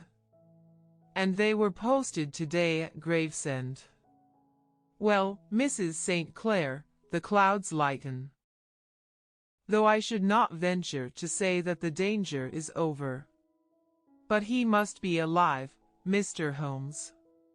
Unless this is a clever forgery to put us on the wrong scent. The ring, after all, proves nothing. It may have been taken from him. No, it is his very own writing. Very well. It may, however, have been written on Monday and only posted today. That is possible. If so, much may have happened between. Oh, you must not discourage me, Mr. Holmes. I know that all is well with him. There is so keen a sympathy between us that I should know if evil came upon him. On the very day that I saw him last he cut himself in the bedroom, and yet I in the dining room rushed upstairs instantly with the utmost certainty that something had happened. Do you think that I would respond to such a trifle, and yet be ignorant of his death? I have seen too much not to know that the impression of a woman may be more valuable than the conclusion of an analytical reasoner. And in this letter you certainly have a very strong piece of evidence to corroborate your view. But if your husband is alive and able to write letters, why should he remain away from you? I cannot imagine. It is unthinkable. And on Monday he made no remarks before leaving you? No. And you were surprised to see him in Swandam Lane? Very much so. Was the window open? Yes. Then he might have called to you. He might. He only, as I understand, gave an inarticulate cry. Yes. A call for help, you thought? Yes. He waved his hands. But it might have been a cry of surprise. Astonishment at the unexpected sight of you might cause him to throw up his hands? It is possible. And you thought he was pulled back? He disappeared so suddenly. He might have leaped back. You did not see anyone else in the room? No, but this horrible man confessed to having been there, and the Lascar was at the foot of the stairs. Quite so. Your husband, as far as you could see, had his ordinary clothes on. But without his collar or tie. I distinctly saw his bare throat. Had he ever spoken of Swandam Lane? Never. Had he ever showed any signs of having taken opium? Never. Thank you, Mrs. St. Clair. Those are the principal points about which I wished to be absolutely clear.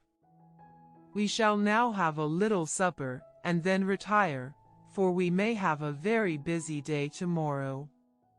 A large and comfortable double-bedded room had been placed at our disposal, and I was quickly between the sheets, for I was weary after my night of adventure.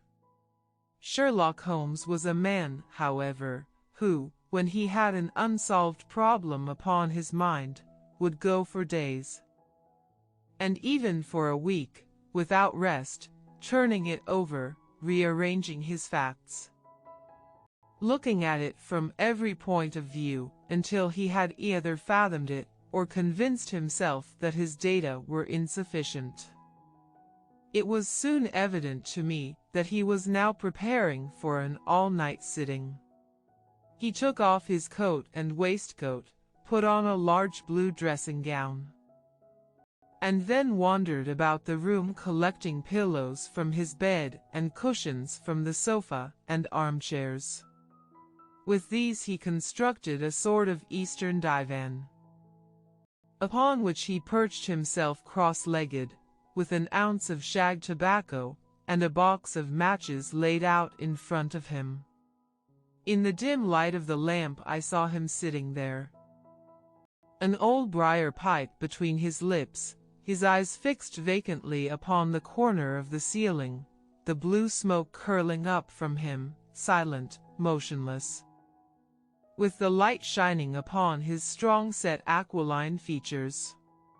So he sat as I dropped off to sleep, and so he sat when a sudden ejaculation caused me to wake up, and I found the summer sun shining into the apartment.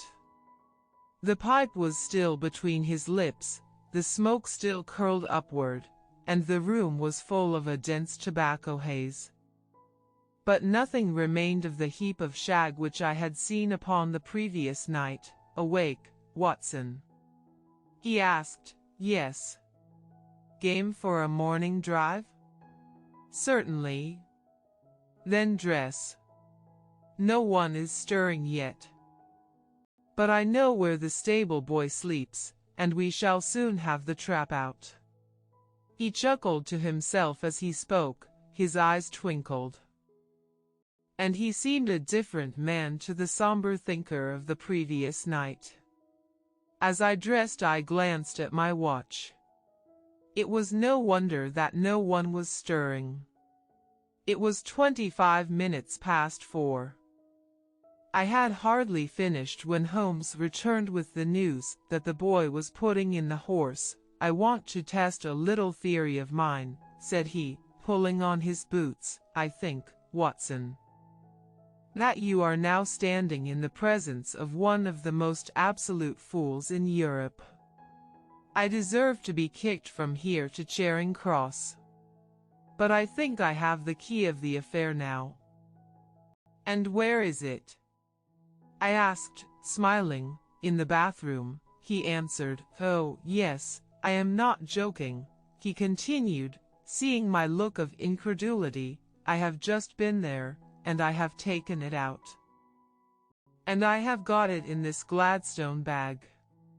Come on, my boy, and we shall see whether it will not fit the lock." We made our way downstairs as quietly as possible, and out into the bright morning sunshine. In the road stood our horse and trap, with the half-clad stable boy waiting at the head. We both sprang in, and away we dashed down the London road. A few country carts were stirring, bearing in vegetables to the metropolis, but the lines of villas on either side were as silent and lifeless as some city in a dream. "It has been in some points a singular case," said Holmes, flicking the horse on into a gallop. "I confess that I have been as blind as a mole. But it is better to learn wisdom late than never to learn it at all."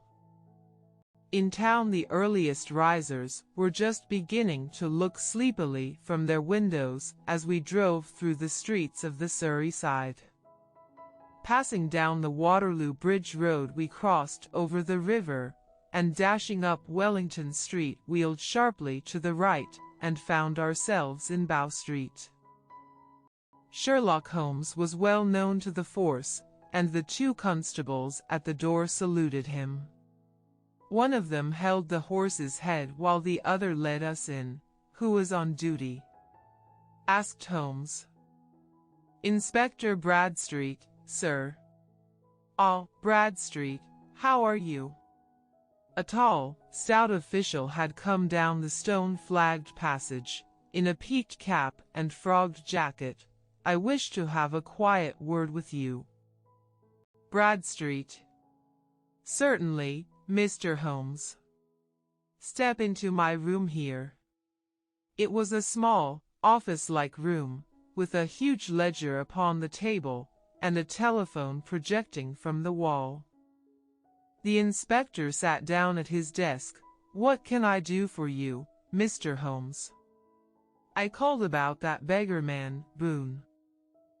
"The one who was charged with being concerned in the disappearance of Mr. Neville St. Clair, of Lee?"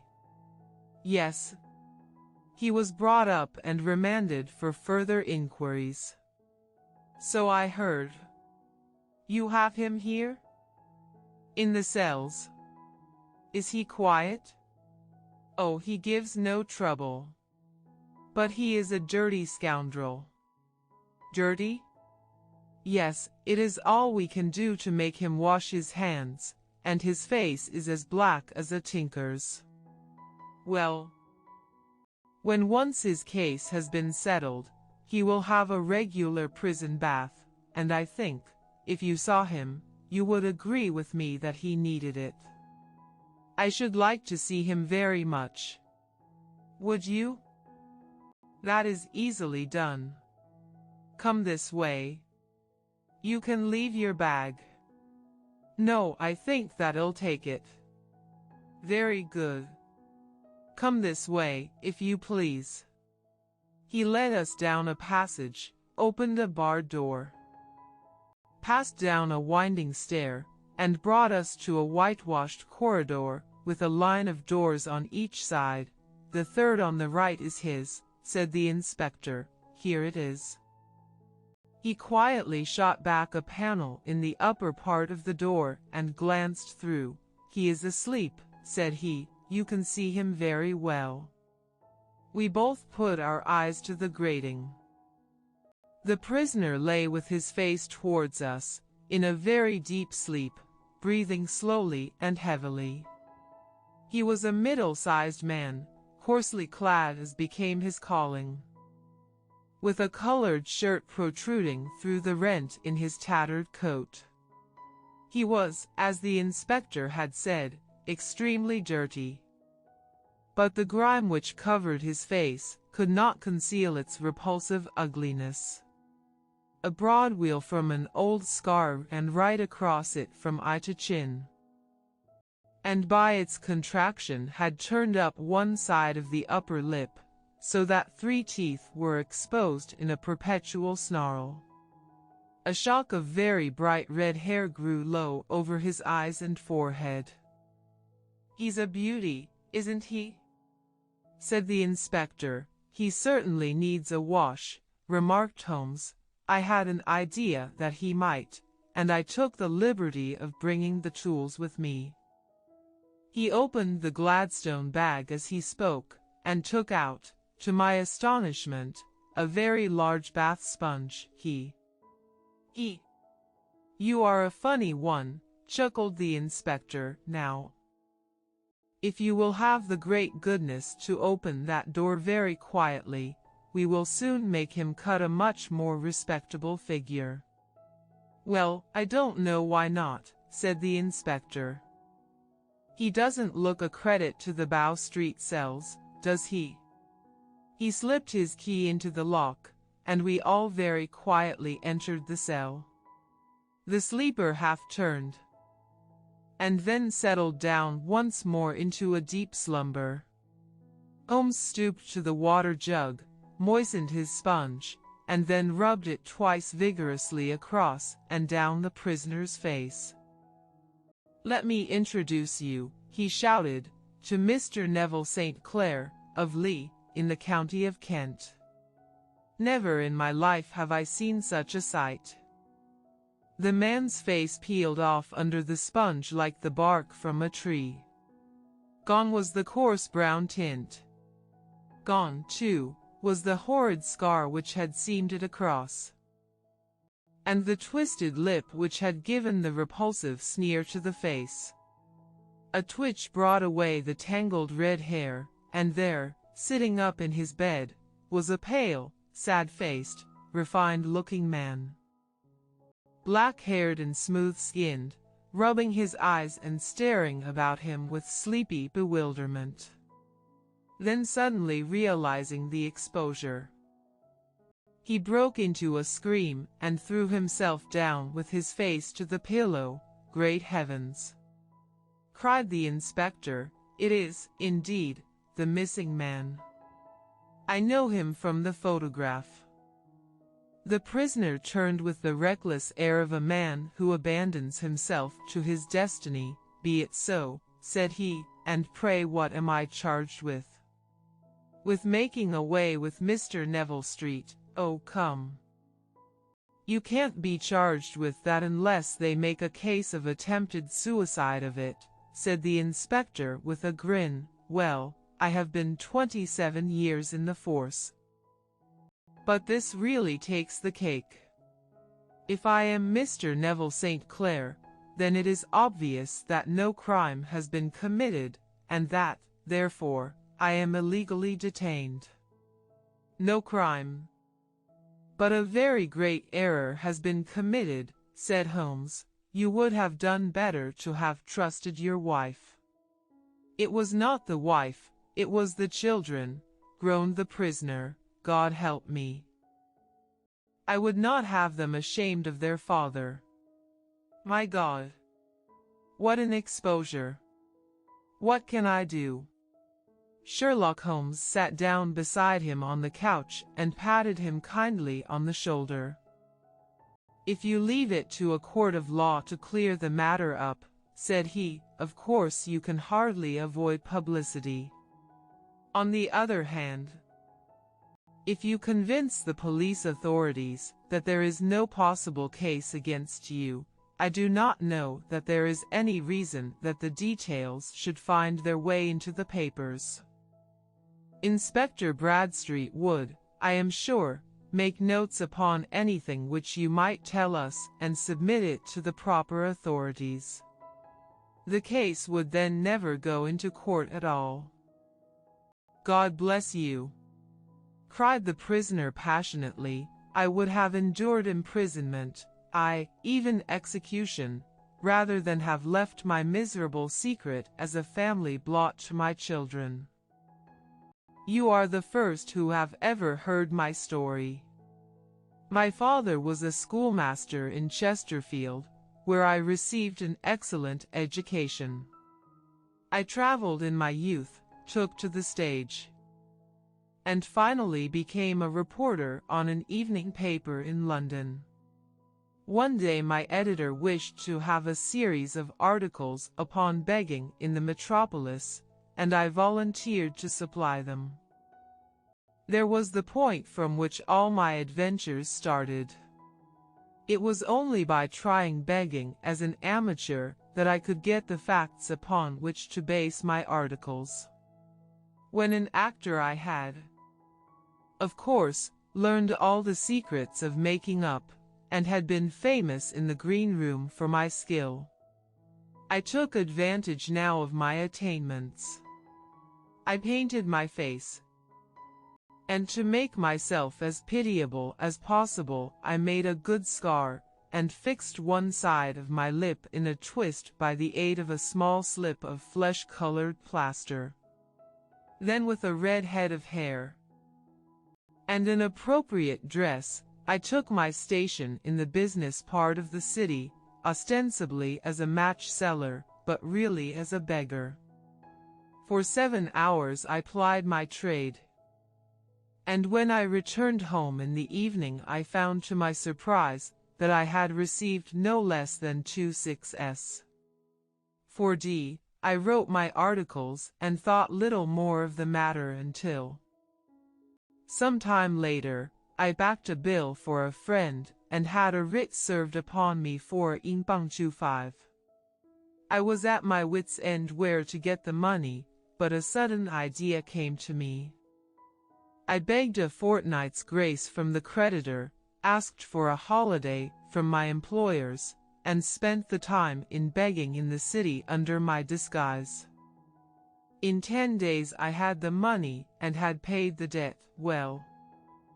You can imagine how hard it was to settle down to arduous work at 2 a week, when I knew that I could earn as much in a day by smearing my face with a little paint, laying my cap on the ground, and sitting still.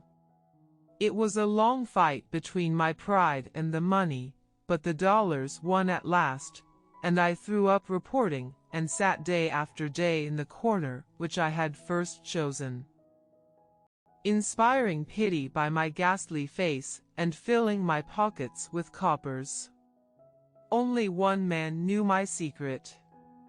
He was the keeper of a low den in which I used to lodge in Swandam Lane, where I could every morning emerge as a squalid beggar, and in the evenings transform myself into a well-dressed man about town. This fellow, a Lascar, was well paid by me for his rooms, so that I knew that my secret was safe in his possession. Well, very soon I found that I was saving considerable sums of money. I do not mean that any beggar in the streets of London could earn 700 a year, which is less than my average takings, but I had exceptional advantages in my power of making up, and also in a facility of repartee, which improved by practice, and made me quite a recognized character in the city. All day a stream of pennies, varied by silver, poured in upon me. And it was a very bad day in which I failed to take 2. As I grew richer I grew more ambitious, took a house in the country, and eventually married, without anyone having a suspicion as to my real occupation. My dear wife knew that I had business in the city. She little knew what. Last Monday I had finished for the day, and was dressing in my room above the opium den, when I looked out of my window and saw, to my horror and astonishment, that my wife was standing in the street, with her eyes fixed full upon me. I gave a cry of surprise, threw up my arms to cover my face, and, rushing to my confidant, the Lascar, entreated him to prevent anyone from coming up to me. I heard her voice downstairs, but I knew that she could not ascend. Swiftly I threw off my clothes, pulled on those of a beggar, and put on my pigments and wig. Even a wife's eyes could not pierce so complete a disguise. But then it occurred to me that there might be a search in the room, and that the clothes might betray me. I threw open the window, reopening by my violence a small cut which I had inflicted upon myself in the bedroom that morning. Then I seized my coat, which was weighted by the coppers, which I had just transferred to it from the leather bag in which I carried my takings. I hurled it out of the window, and it disappeared into the Thames. The other clothes would have followed, but at that moment there was a rush of constables up the stair, and a few minutes after I found, rather, I confess, to my relief, that instead of being identified as Mr. Neville St. Clair, I was arrested as his murderer. I do not know that there is anything else for me to explain. I was determined to preserve my disguise as long as possible, and hence my preference for a dirty face. knowing that my wife would be terribly anxious. I slipped off my ring and confided it to the Lascar at a moment when no constable was watching me, together with a hurried scrawl, telling her that she had no cause to fear.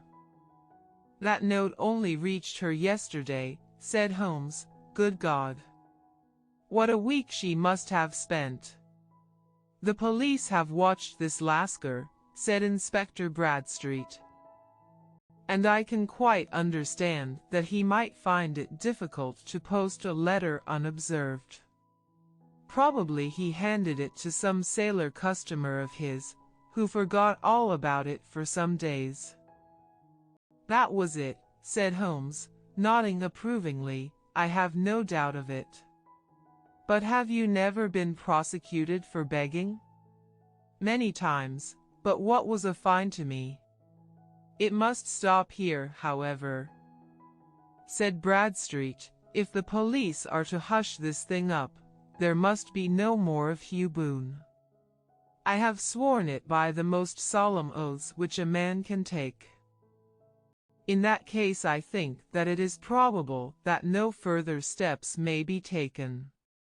But if you are found again, then all must come out.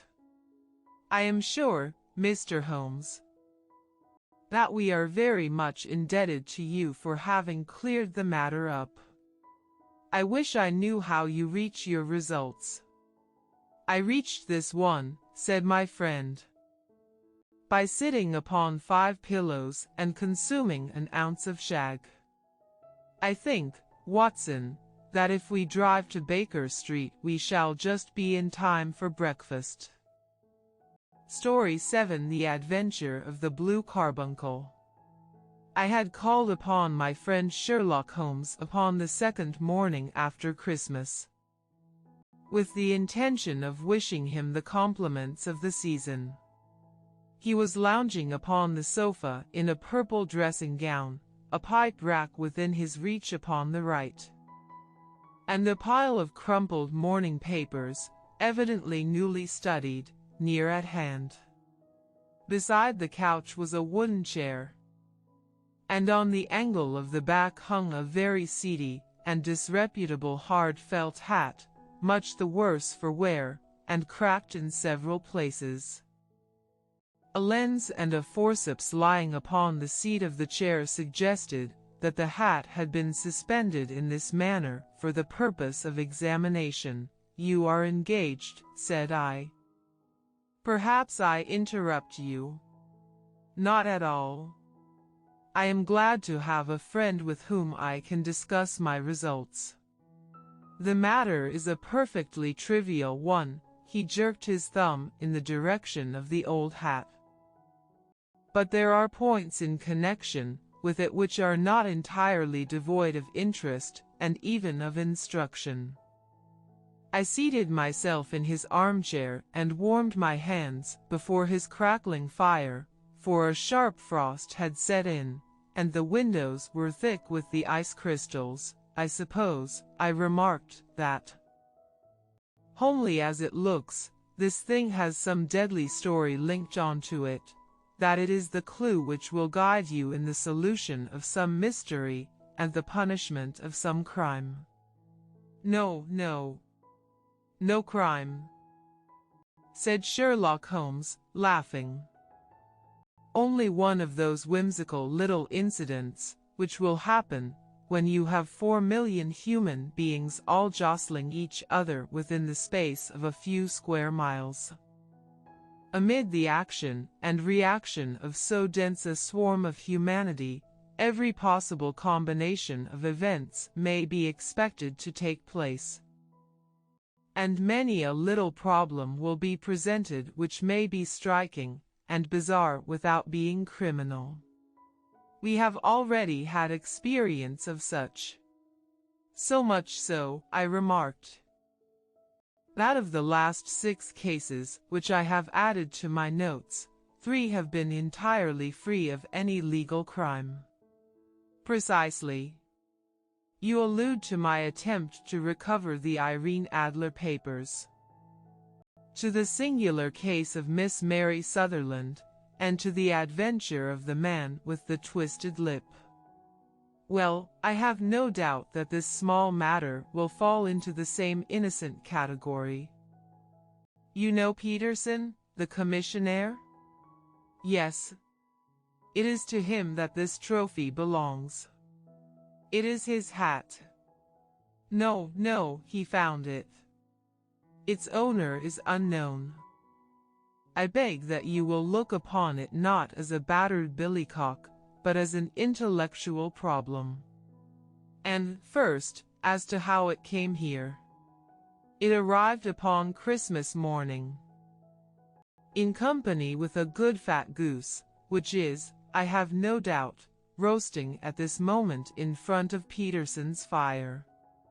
The facts are these: about 4 o'clock on Christmas morning, Peterson, who, as you know, is a very honest fellow, was returning from some small jollification, and was making his way homeward down Tottenham Court Road.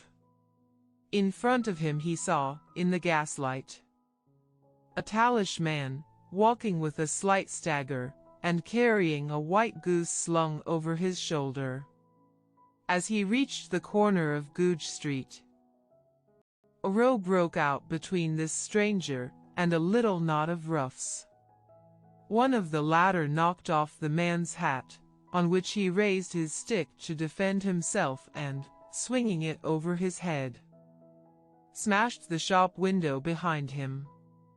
Peterson had rushed forward to protect the stranger from his assailants, but the man, shocked at having broken the window, and seeing an official-looking person in uniform rushing towards him, dropped his goose, took to his heels, and vanished amid the labyrinth of small streets which lie at the back of Tottenham Court Road. The roughs had also fled at the appearance of Peterson, so that he was left in possession of the field of battle, and also of the spoils of victory in the shape of this battered hat and a most unimpeachable Christmas goose, which surely he restored to their owner. My dear fellow, there lies the problem. It is true that, for Mrs. Henry Baker was printed upon a small card which was tied to the bird's left leg. And it is also true that the initials, H.B., are legible upon the lining of this hat, but as there are some thousands of Bakers, and some hundreds of Henry Bakers in this city of ours, it is not easy to restore lost property to any one of them. What, then, did Peterson do? He brought round both hat and goose to me on Christmas morning, knowing that even the smallest problems are of interest to me. The goose we retained until this morning, when there were signs that, in spite of the slight frost, it would be well that it should be eaten without unnecessary delay. Its finder has carried it off, therefore, to fulfill the ultimate destiny of a goose, while I continue to retain the hat of the unknown gentleman who lost his Christmas dinner. Did he not advertise? No. Then, what clue could you have as to his identity? Only as much as we can deduce from his hat. Precisely. But you are joking. What can you gather from this old battered felt? Only as much as we can deduce from his hat. Precisely. But you are joking. What can you gather from this old battered felt? Here is my lens. You know my methods. What can you gather yourself as to the individuality of the man who has worn this article? I took the tattered object in my hands and turned it over rather ruefully.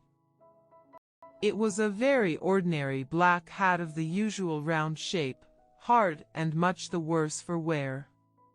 The lining had been of red silk, but was a good deal discolored. There was no maker's name, but As Holmes had remarked, the initials H.B. were scrawled upon one side. It was pierced in the brim for a hat securer, but the elastic was missing.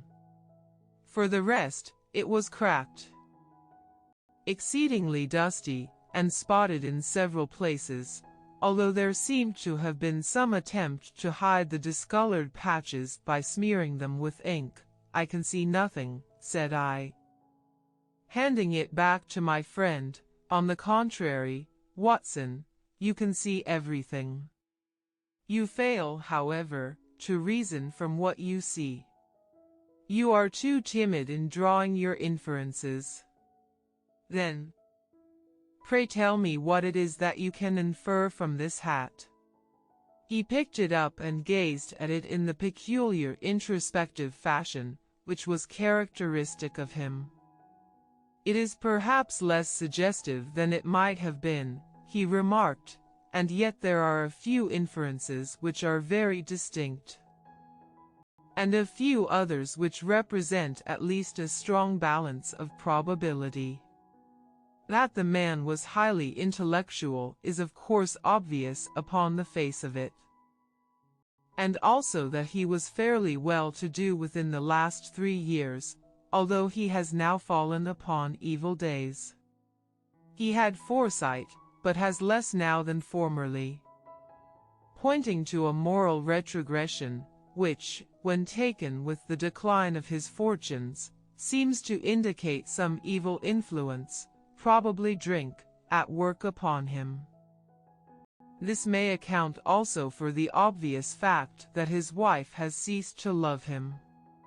My dear Holmes, he has, however, retained some degree of self-respect," he continued, disregarding my remonstrance. "He is a man who leads a sedentary life, goes out little, is out of training entirely, is middle-aged, has grizzled hair which he has had cut within the last few days, and which he anoints with lime cream. These are the more patent facts which are to be deduced from his hat.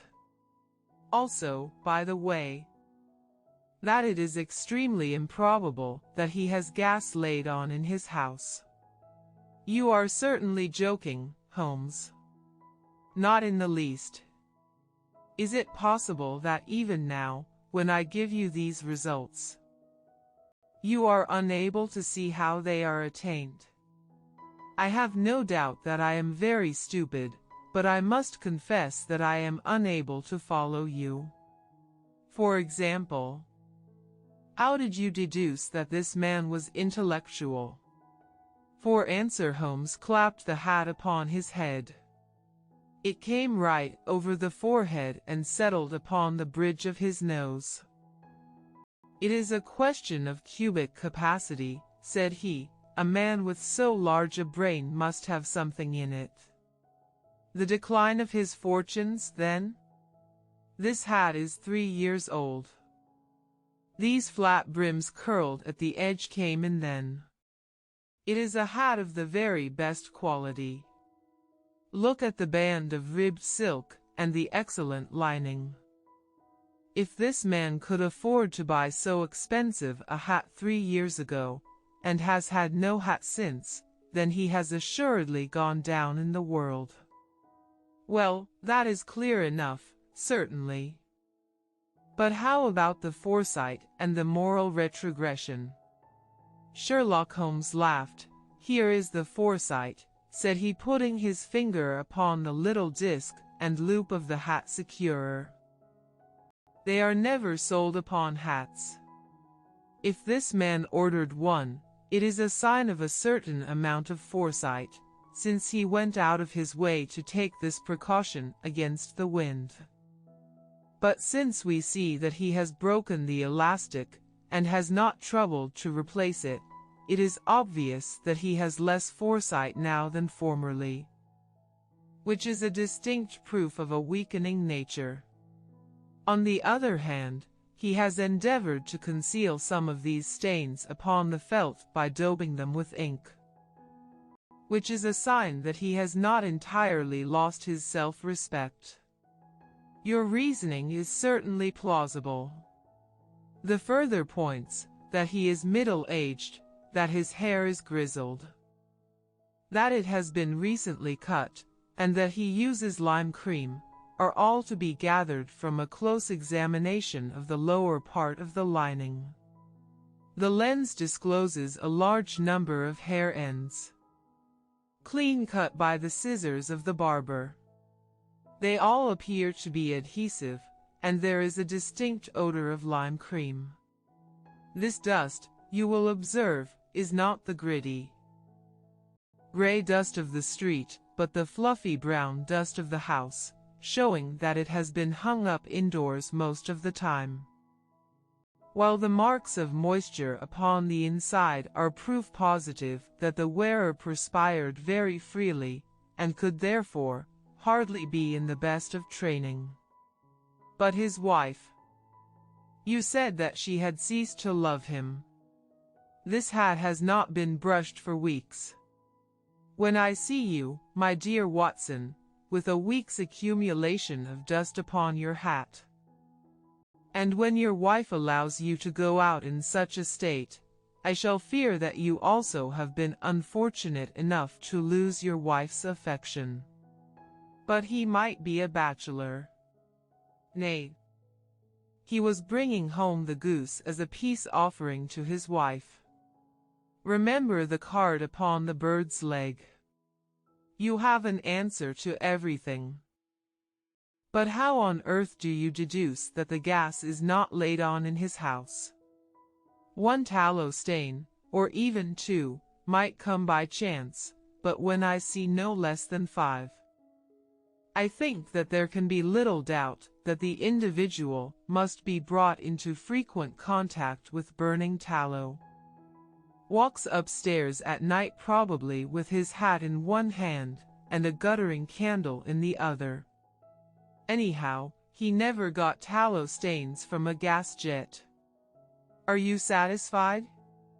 Well, it is very ingenious, said I, laughing, but since, as you said just now, there has been no crime committed, and no harm done save the loss of a goose, all this seems to be rather a waste of energy. Sherlock Holmes had opened his mouth to reply, when the door flew open, and Peterson, the commissionaire, rushed into the apartment with flushed cheeks and the face of a man who is dazed with astonishment. The goose, Mr. Holmes. The goose, sir. He gasped. Eh? What of it, then? Has it returned to life and flapped off through the kitchen window? Holmes twisted himself round upon the sofa to get a fairer view of the man's excited face. See here, sir.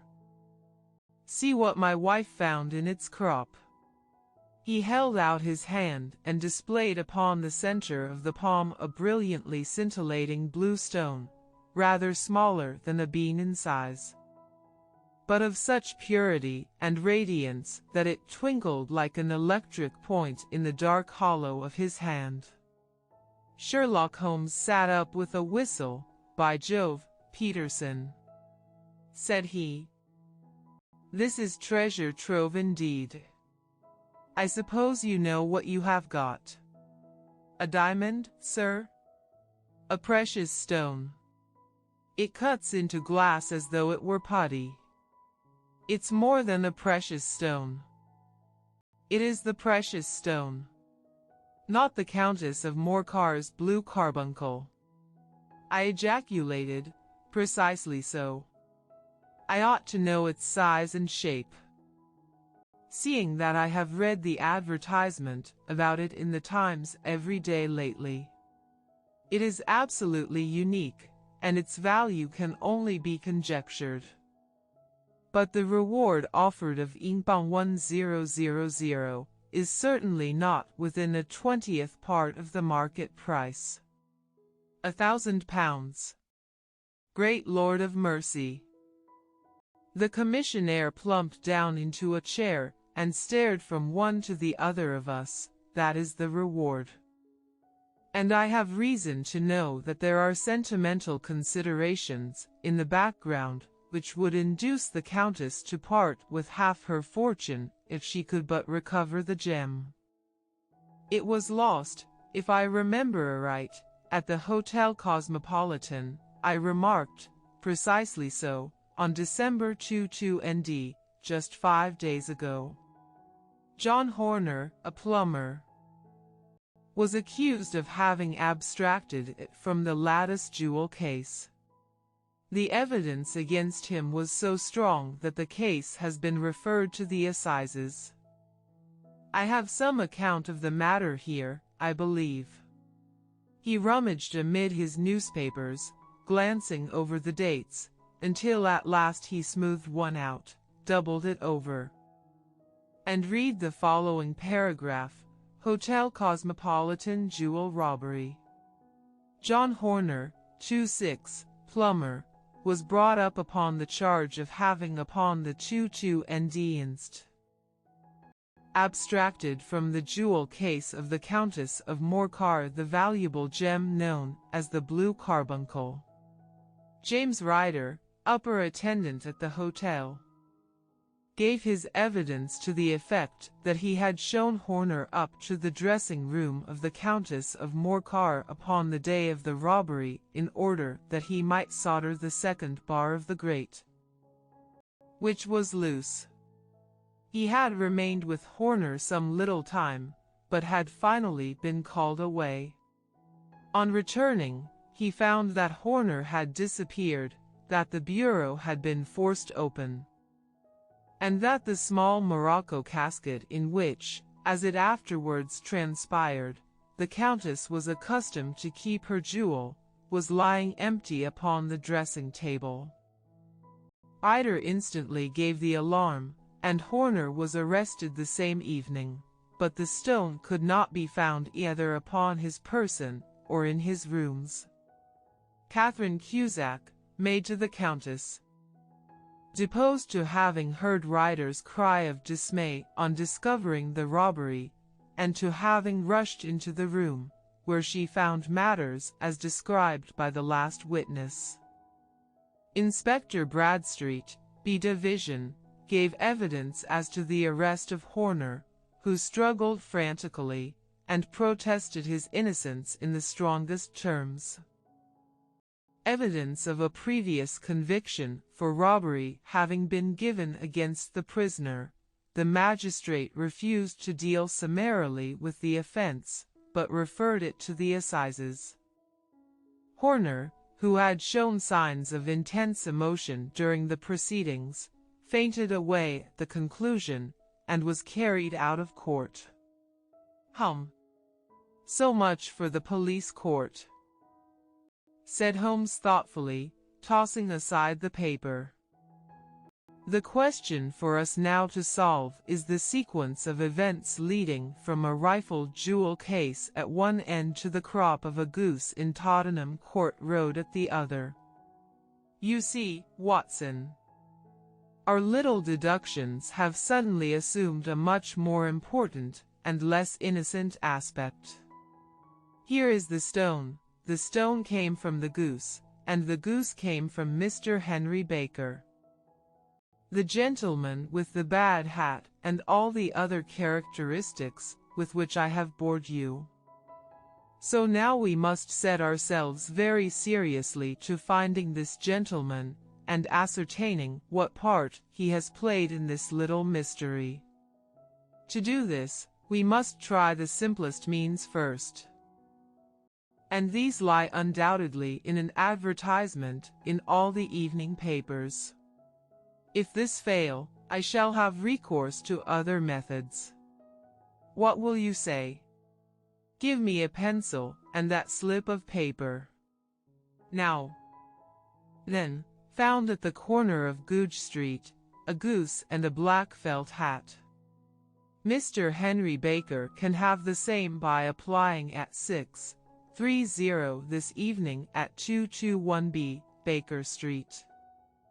That is clear and concise. Very. But will he see it? Well, he is sure to keep an eye on the papers, since, to a poor man, the loss was a heavy one. He was clearly so scared by his mischance in breaking the window, and by the approach of Peterson, that he thought of nothing but flight. But since then he must have bitterly regretted the impulse which caused him to drop his bird. Then, again, the introduction of his name will cause him to see it. For everyone who knows him will direct his attention to it. Here you are, Peterson, run down to the advertising agency, and have this put in the evening papers. In which, sir? Oh, in the Globe. Star, Pall Mall, St. James Gazette, Evening News, Standard, Echo, and any others that occur to you. Very well, sir. And this stone? Ah, yes, I shall keep the stone. Thank you. And, I say, Peterson, just buy a goose on your way back, and leave it here with me, for we must have one to give to this gentleman, in place of the one which your family is now devouring. When the commissionaire had gone, Holmes took up the stone, and held it against the light. It's a bonny thing, said he, just see how it glints and sparkles. Of course it is a nucleus and focus of crime. Every good stone is. They are the devil's pet baits. In the larger and older jewels every facet may stand for a bloody deed. This stone is not yet 20 years old.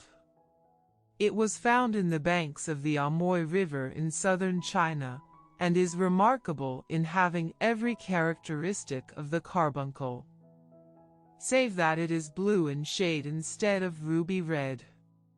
In spite of its youth, it has already a sinister history. There have been 2 murders, a vitriol throwing, a suicide, and several robberies brought about for the sake of this 40-grain weight of crystallized charcoal. Who would think that so pretty a toy would be a purveyor to the gallows and the prison? I'll lock it up in my strong box now, and drop a line to the Countess to say that we have it. Do you think that this man Horner is innocent? I cannot tell. Well, then, do you imagine that this other one, Henry Baker, had anything to do with the matter? It is, I think, much more likely that Henry Baker is an absolutely innocent man, who had no idea that the bird which he was carrying was of considerably more value than if it were made of solid gold. That, however, I shall determine by a very simple test if we have an answer to our advertisement. And you can do nothing until then? Nothing. In that case I shall continue my professional round. But I shall come back in the evening at the hour you have mentioned, for I should like to see the solution of so tangled a business. Very glad to see you. I dine at 7. There is a woodcock, I believe. By the way, in view of recent occurrences, perhaps I ought to ask Mrs. Hudson to examine its crop. I had been delayed at a case, and it was a little after 6:30 when I found myself in Baker Street once more. As I approached the house I saw a tall man in a Scotch bonnet, with a coat which was buttoned up to his chin waiting outside in the bright semicircle which was thrown from the fanlight. Just as I arrived the door was opened, and we were shown up together to Holmes' room. "Mr. Henry Baker, I believe," said he, rising from his armchair and greeting his visitor with the easy air of geniality which he could so readily assume. "Pray take this chair by the fire, Mr. Baker.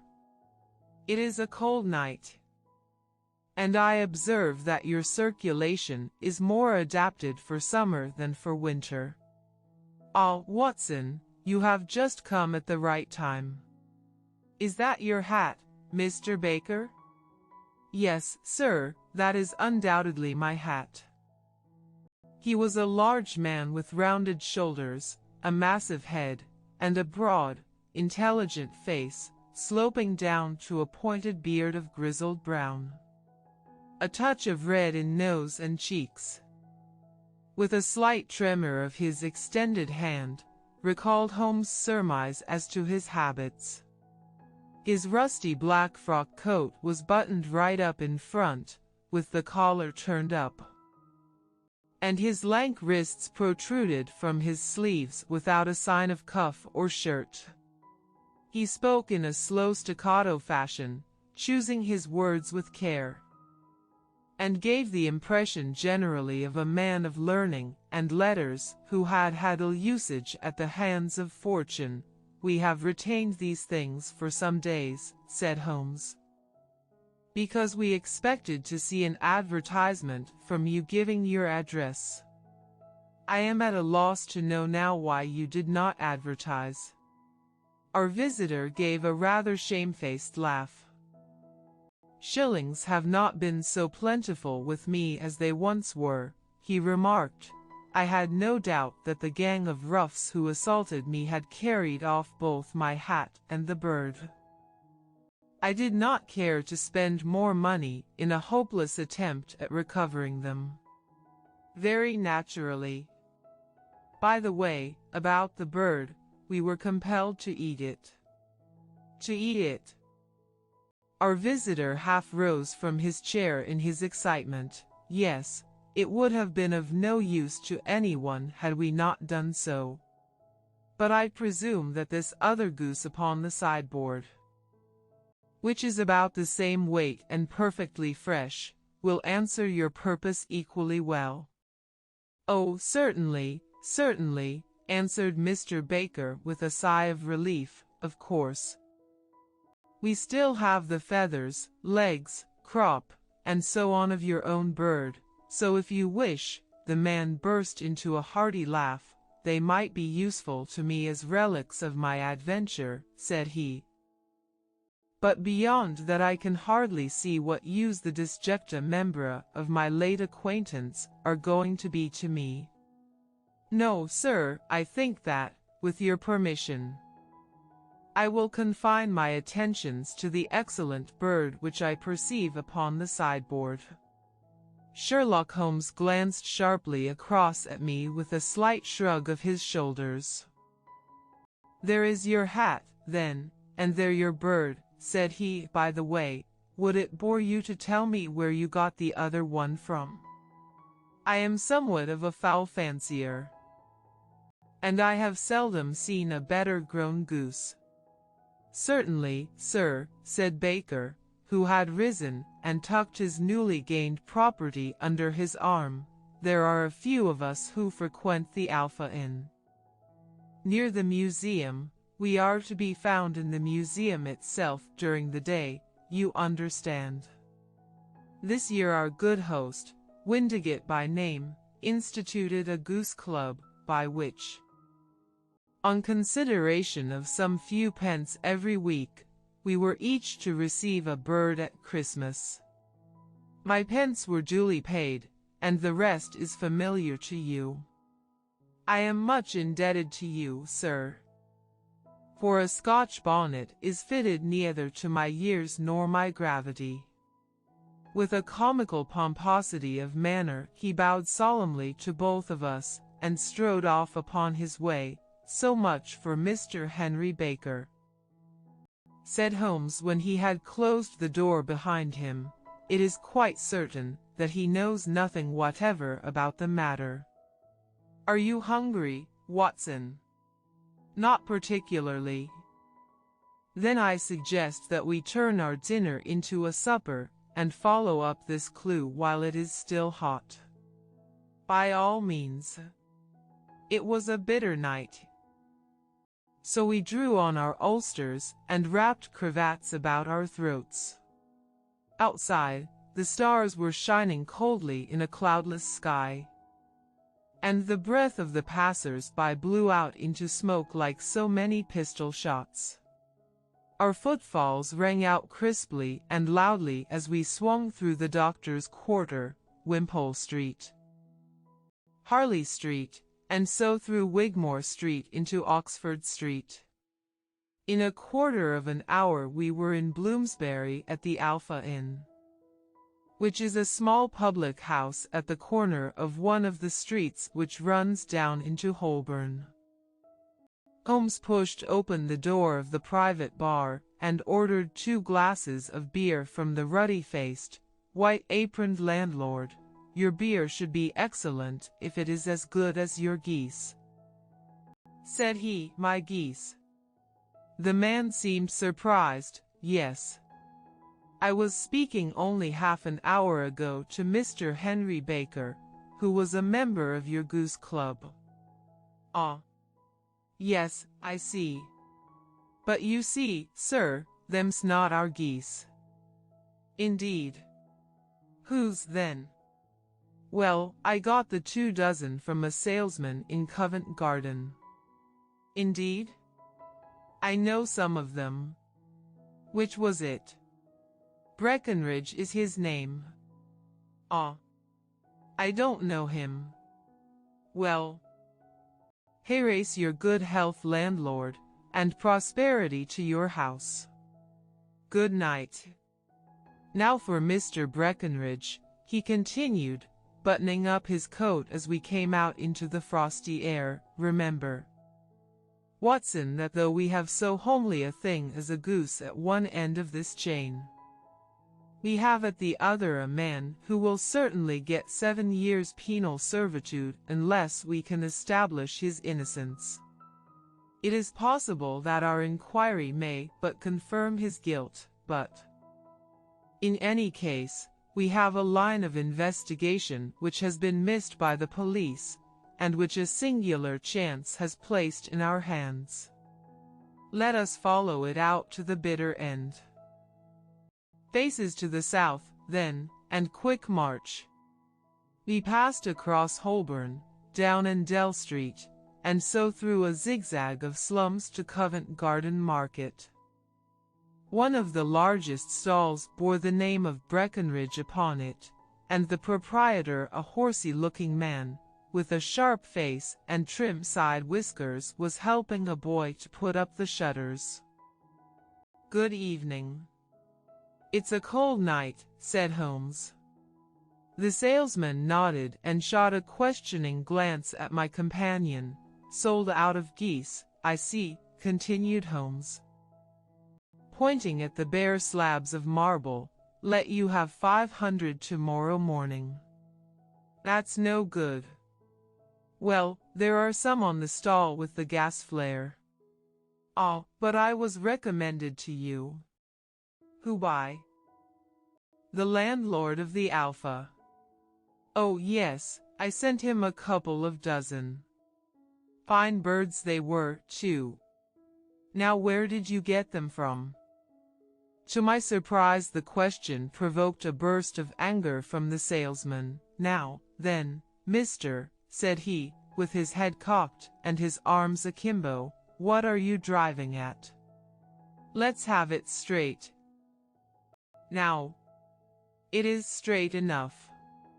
I should like to know who sold you the geese which you supplied to the Alpha." "Well then, I shan't tell you." "So now." "Oh, it is a matter of no importance." "But I don't know why you should be so warm over such a trifle." "Warm? You'd be as warm, maybe, if you were as pestered as I am. When I pay good money for a good article there should be an end of the business, but it's, where are the geese? And who did you sell the geese to? And what will you take for the geese?" One would think they were the only geese in the world, to hear the fuss that is made over them. "Well, I have no connection with any other people who have been making inquiries," said Holmes carelessly. "If you want tell us the bet is off, that is all." But I'm always ready to back my opinion on a matter of fowls, and I have a fiver on it that the bird I ate is country bred. Well, then, you've lost your fiver, for it's town bred, snapped the salesman. It's nothing of the kind. I say it is. I don't believe it. I think you know more about fowls than I, who have handled them ever since I was a nipper. I tell you, all those birds that went to the Alpha were town bred. You'll never persuade me to believe that. Will you bet, then? It's merely taking your money, for I know that I am right. But I'll have a sovereign on with you, just to teach you not to be obstinate. The salesman chuckled grimly. Bring me the books, Bill, said he. The small boy brought round a small thin volume, and a great greasy-backed one, laying them out together beneath the hanging lamp. Now then, Mr. Cocksure, said the salesman. I thought that I was out of geese, but before I finish you'll find that there is still one left in my shop. You see this little book? Well, that's the list of the folk from whom I buy. You see? Well, then, here on this page are the country folk, and the numbers after their names are where their accounts are in the big ledger. Now, then, you see this other page in red ink? Well, that is a list of my town suppliers. Now, look at that third name. Just read it out to me.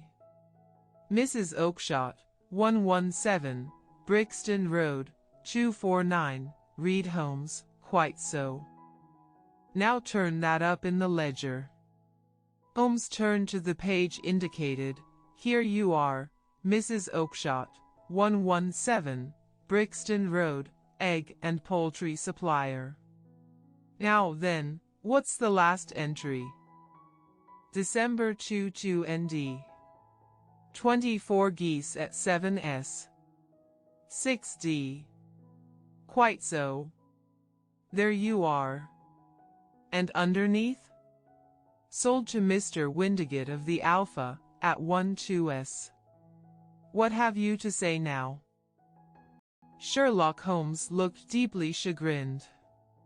He drew a sovereign from his pocket, and threw it down upon the slab, turning away with the air of a man whose disgust is too deep for words.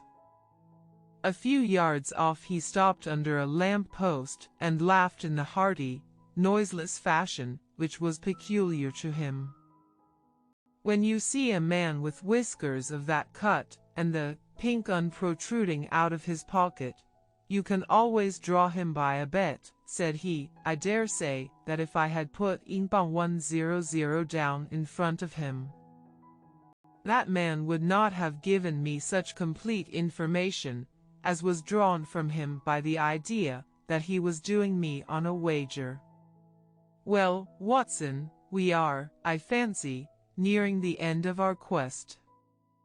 And the only point which remains to be determined is whether we should go on to this Mrs. Oakshott tonight, or whether we should reserve it for tomorrow. It is clear from what that surly fellow said that there are others besides ourselves who are anxious about the matter, and I should. His remarks were suddenly cut short by a loud hubbub which broke out from the stall which we had just left. Turning round, we saw a little rat-faced fellow standing in the center of the circle of yellow light which was thrown by the swinging lamp, while Breckenridge, the salesman, framed in the door of his stall, was shaking his fists fiercely at the cringing figure. "I've had enough of you and your geese," he shouted. "I wish you were all at the devil together. If you come pestering me any more with your silly talk, I'll set the dog at you. You bring Mrs. Oakshott here and I'll answer her, but what have you to do with it? Did I buy the geese off you? No. But one of them was mine all the same, whined the little man. Well, then, ask Mrs. Oakshott for it. She told me to ask you. Well, you can ask the King of Prussia, for all I care. I've had enough of it. Get out of this. He rushed fiercely forward, and the inquirer flitted away into the darkness. Ha! This may save us a visit to Brixton Road, whispered Holmes. Come with me, and we will see what is to be made of this fellow. Striding through the scattered knots of people who lounged round the flaring stalls, my companion speedily overtook the little man and touched him upon the shoulder. He sprang round, and I could see in the gaslight that every vestige of color had been driven from his face. Who are you, then? What do you want? He asked in a quavering voice. You will excuse me, said Holmes blandly, but I could not help overhearing the questions which you put to the salesman just now. I think that I could be of assistance to you. You? Who are you? How could you know anything of the matter? My name is Sherlock Holmes. It is my business to know what other people don't know. But you can know nothing of this. Excuse me. I know everything of it. You are endeavoring to trace some geese which were sold by Mrs. Oakshott, of Brixton Road, to a salesman named Breckenridge, by him in turn to Mr. Windigate, of the Alpha, and by him to his club, of which Mr. Henry Baker is a member. Oh, sir, you are the very man whom I have longed to meet, cried the little fellow with outstretched hands and quivering fingers. I can hardly explain to you how interested I am in this matter. Sherlock Holmes hailed a four-wheeler which was passing. In that case we had better discuss it in a cozy room, rather than in this wind-swept market-place, said he. But pray tell me, before we go farther, who it is that I have the pleasure of assisting. The man hesitated for an instant. My name is John Robinson, he answered with a sidelong glance. No, the real name, said Holmes sweetly. It is always awkward doing business with an alias. A flush sprang to the white cheeks of the stranger. Well then, said he, my real name is James Ryder. Precisely so. Head attendant at the Hotel Cosmopolitan. Pray step into the cab, and I shall soon be able to tell you everything which you would wish to know. The little man stood glancing from one to the other of us with half-frightened, half-hopeful eyes, as one who is not sure whether he is on the verge of a windfall or of a catastrophe. Then he stepped into the cab, and in half an hour we were back in the sitting-room at Baker Street. Nothing had been said during our drive, but the high, thin breathing of our new companion, and the claspings and unclaspings of his hands, spoke of the nervous tension within him. Here we are, said Holmes cheerily as we filed into the room. The fire looks very seasonable in this weather. You look cold, Mr. Ryder. Pray take the basket chair. I will just put on my slippers before we settle this little matter of yours.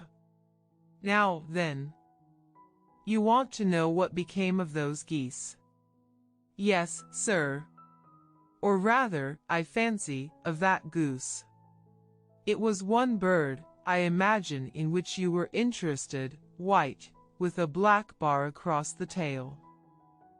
Ryder quivered with emotion. Oh, sir, he cried, can you tell me where it went to? It came here. Here? Yes, and a most remarkable bird it proved. I don't wonder that you should take an interest in it. It laid an egg after it was dead, the bonniest, brightest little blue egg that ever was seen. I have it here in my museum." Our visitor staggered to his feet and clutched the mantelpiece with his right hand. Holmes unlocked his strong box and held up the blue carbuncle, which shone out like a star, with a cold, brilliant, many-pointed radiance. Ryder stood glaring with a drawn face, uncertain whether to claim or to disown it. "The game's up, Ryder," said Holmes quietly. "Hold up, man, or you'll be into the fire. Give him an arm back into his chair, Watson. He's not got blood enough to go in for felony with impunity. Give him a dash of brandy. So. Now he looks a little more human. What a shrimp it is, to be sure." For a moment he had staggered and nearly fallen, but the brandy brought a tinge of color into his cheeks, and he sat staring with frightened eyes at his accuser. "I have almost every link in my hands, and all the proofs which I could possibly need, so there is little which you need tell me. Still, that little may as well be cleared up to make the case complete. You had heard, Ryder, of this blue stone of the Countess of Morcar's. It was Catherine Cusack who told me of it," said he in a crackling voice. "I see, her ladyship's waiting maid. Well, the temptation of sudden wealth so easily acquired was too much for you, as it has been for better men before you. But you were not very scrupulous in the means you used. It seems to me, Ryder, that there is the making of a very pretty villain in you. You knew that this man Horner, the plumber, had been concerned in some such matter before, and that suspicion would rest the more readily upon him. What did you do, then? You made some small job in my lattice room. You and your confederate Cusack, and you managed that he should be the man sent for. Then, when he had left, you rifled the jewel case, raised the alarm, and had this unfortunate man arrested. You then," Ryder threw himself down suddenly upon the rug and clutched at my companion's knees. "For God's sake, have mercy," he shrieked. "Think of my father, of my mother. It would break their hearts. I never went wrong before. I never will again. I swear it. I'll swear it on a Bible. Oh, don't bring it into court. For Christ's sake, don't. Get back into your chair," said Holmes sternly. "It is very well to cringe and crawl now, but you thought little enough of this poor Horner in the dock for a crime of which he knew nothing. I will fly, Mr. Holmes. I will leave the country, sir. Then the charge against him will break down. We will talk about that. And now let us hear a true account of the next act. How came the stone into the goose, and how came the goose into the open market? Tell us the truth, for there lies your only hope of safety." Ryder passed his tongue over his parched lips. "I will tell you it just as it happened, sir," said he. "When Horner had been arrested, it seemed to me that it would be best for me to get away with the stone at once, for I did not know at what moment the police might not take it into their heads to search me and my room. There was no place about the hotel where it would be safe. I went out, as if on some commission, and I made for my sister's house. She had married a man named Oakshott, and lived in Brixton Road, where she fattened fowls for the market. All the way there every man I met seemed to me to be a policeman or a detective, and, for all that it was a cold night, the sweat was pouring down my face before I came to the Brixton Road. My sister asked me what was the matter, and why I was so pale, but I told her that I had been upset by the jewel robbery at the hotel. Then I went into the backyard and smoked a pipe and wondered what it would be best to do. I had a friend once called Maudsley, who went to the bad and has just been serving his time in Pentonville. One day he had met me, and fell into talk about the ways of thieves, and how they could get rid of what they stole. I knew that he would be true to me, for I knew one or two things about him, so I made up my mind to go right on to Kilburn, where he lived, and take him into my confidence. He would show me how to turn the stone into money. But how to get to him in safety? I thought of the agonies I had gone through in coming from the hotel. I might at any moment be seized and searched, and there would be the stone in my waistcoat pocket. I was leaning against the wall at the time, and looking at the geese which were waddling about round my feet. And suddenly an idea came into my head which showed me how I could beat the best detective that ever lived. My sister had told me some weeks before that I might have the pick of her geese for a Christmas present, and I knew that she was always as good as her word. I would take my goose now, and in it I would carry my stone to Kilburn. There was a little shed in the yard, and behind this I drove one of the birds, a fine big one, white, with a barred tail. I caught it, and prying its bill open, I thrust the stone down its throat as far as my finger could reach. The bird gave a gulp, and I felt the stone pass along its gullet and down into its crop. But the creature flapped and struggled, and out came my sister to know what was the matter. As I turned to speak to her, the brute broke loose and fluttered off among the others. "Whatever were you doing with that bird, Jem?" says she. "Well," said I, "you said you'd give me one for Christmas, and I was feeling which was the fattest." "Oh," says she, "we've set yours aside for you. Jem's bird, we call it. It's the big white one over yonder. There's 26 of them, which makes one for you, and one for us, and 2 dozen for the market." "Thank you, Maggie," says I. "But if it is all the same to you, I'd rather have that one I was handling just now. The other is a good 3 pound heavier," said she, "and we fattened it expressly for you." "Never mind. I'll have the other, and I'll take it now," said I. "Oh, just as you like," said she, a little huffed. "Which is it you want, then?" "That white one with the barred tail, right in the middle of the flock." "Oh, very well. Kill it and take it with you." Well, I did what she said, Mr. Holmes, and I carried the bird all the way to Kilburn. I told my pal what I had done, for he was a man that it was easy to tell a thing like that to. He laughed until he choked, and we got a knife and opened the goose. My heart turned to water, for there was no sign of the stone, and I knew that some terrible mistake had occurred.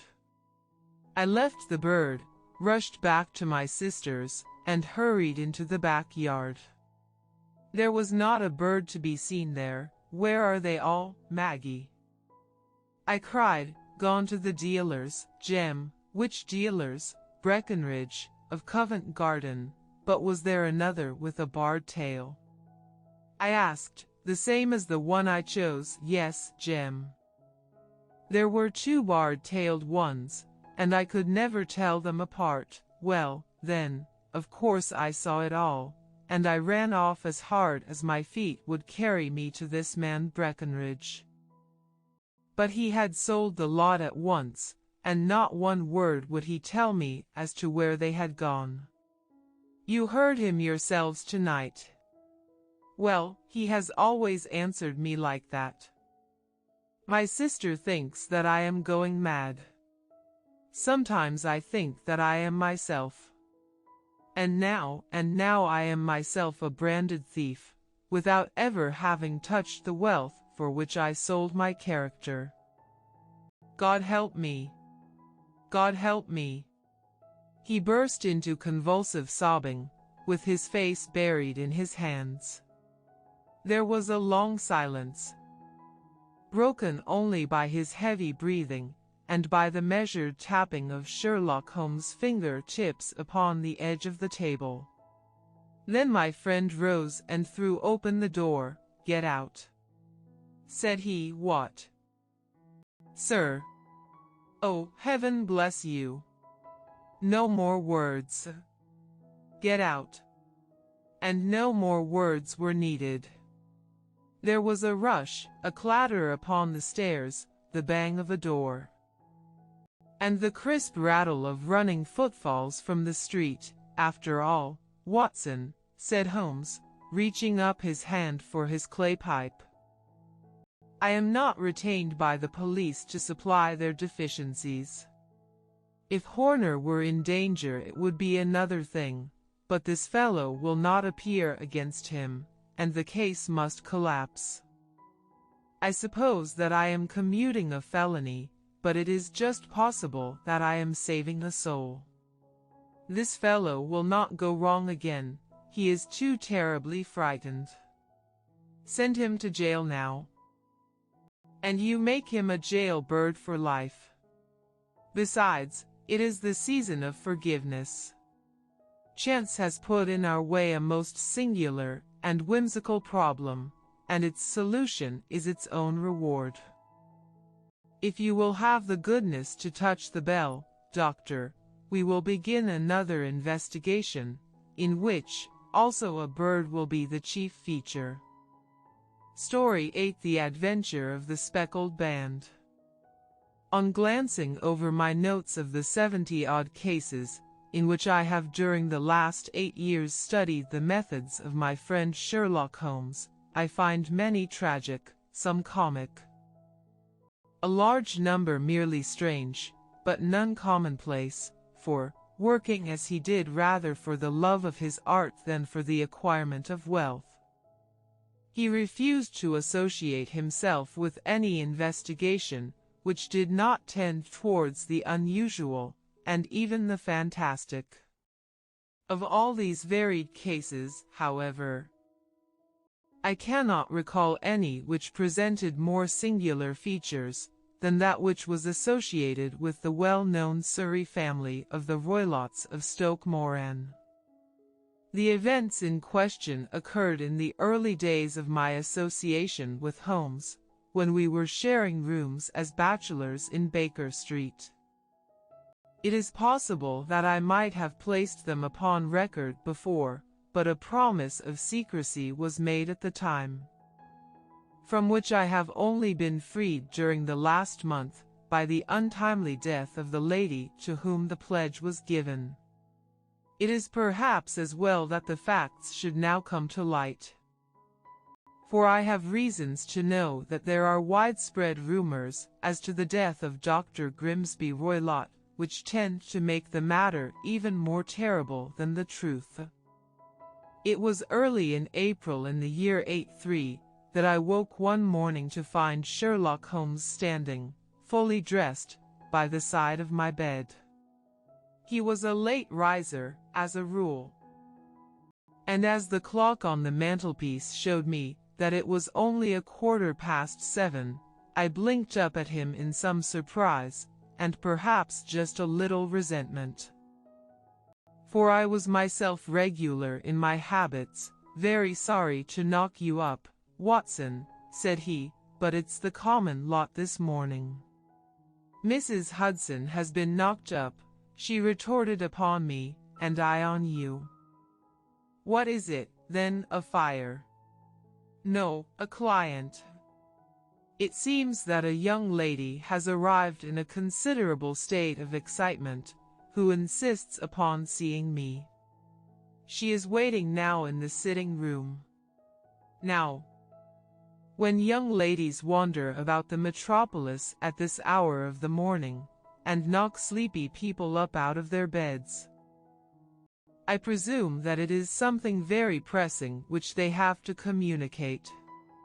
Should it prove to be an interesting case, you would, I am sure, wish to follow it from the outset. I thought, at any rate, that I should call you and give you the chance. My dear fellow, I would not miss it for anything.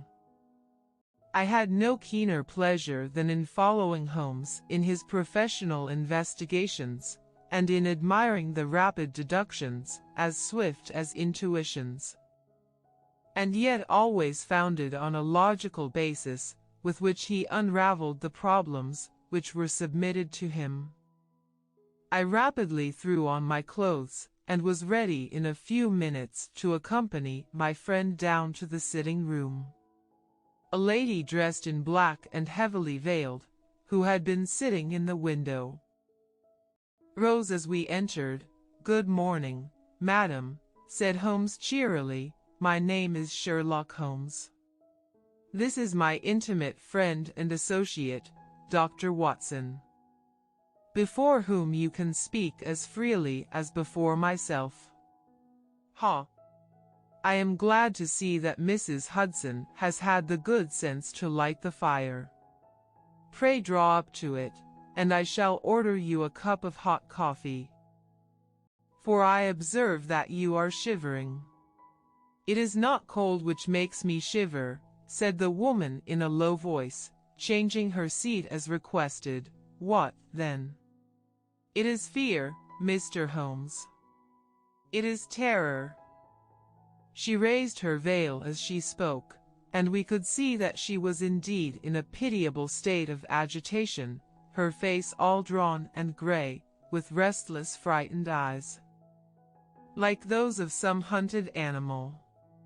Her features and figure were those of a woman of 30, but her hair was shot with premature grey, and her expression was weary and haggard.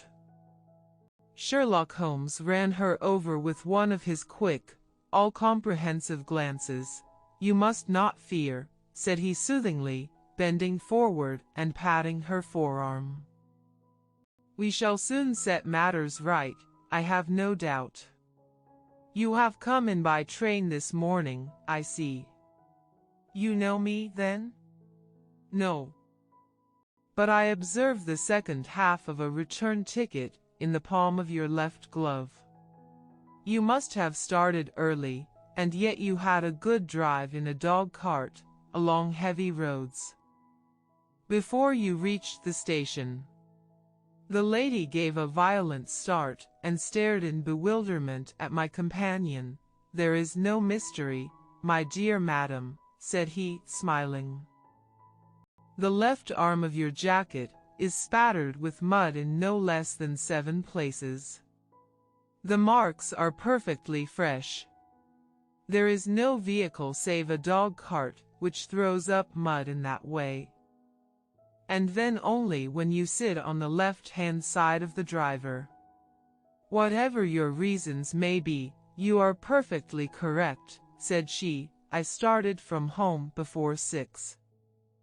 Reached Leatherhead at 20 past, and came in by the first train to Waterloo. Sir, I can stand this strain no longer. I shall go mad if it continues. I have no one to turn to, none. Save only one, who cares for me, and he, poor fellow, can be of little aid. I have heard of you, Mr. Holmes. I have heard of you from Mrs. Farintosh, whom you helped in the hour of her sore need. It was from her that I had your address. Oh, sir, do you not think that you could help me, too, and at least throw a little light through the dense darkness which surrounds me? At present it is out of my power to reward you for your services, but in a month or 6 weeks I shall be married, with the control of my own income. And then at least you shall not find me ungrateful. Holmes turned to his desk and, unlocking it, drew out a small case book, which he consulted. "Farintosh," said he. "Ah yes, I recall the case. It was concerned with an opal tiara. I think it was before your time, Watson. I can only say, madam, that I shall be happy to devote the same care to your case as I did to that of your friend. As to reward, my profession is its own reward, but you are at liberty to defray whatever expenses I may be put to, at the time which suits you best.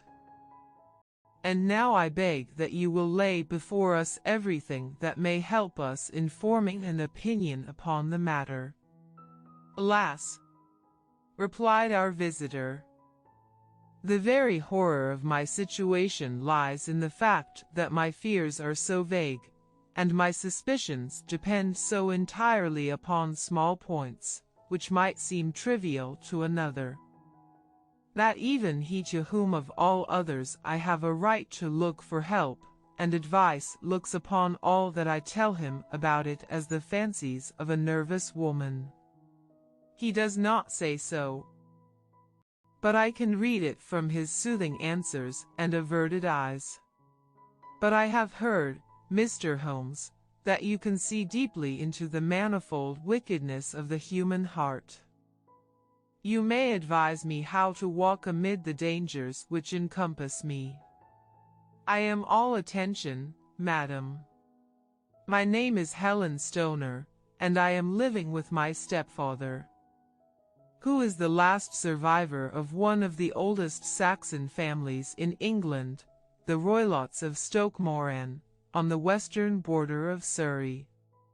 Holmes nodded his head. "The name is familiar to me," said he. "The family was at one time among the richest in England, and the estates extended over the borders into Berkshire in the north, and Hampshire in the west.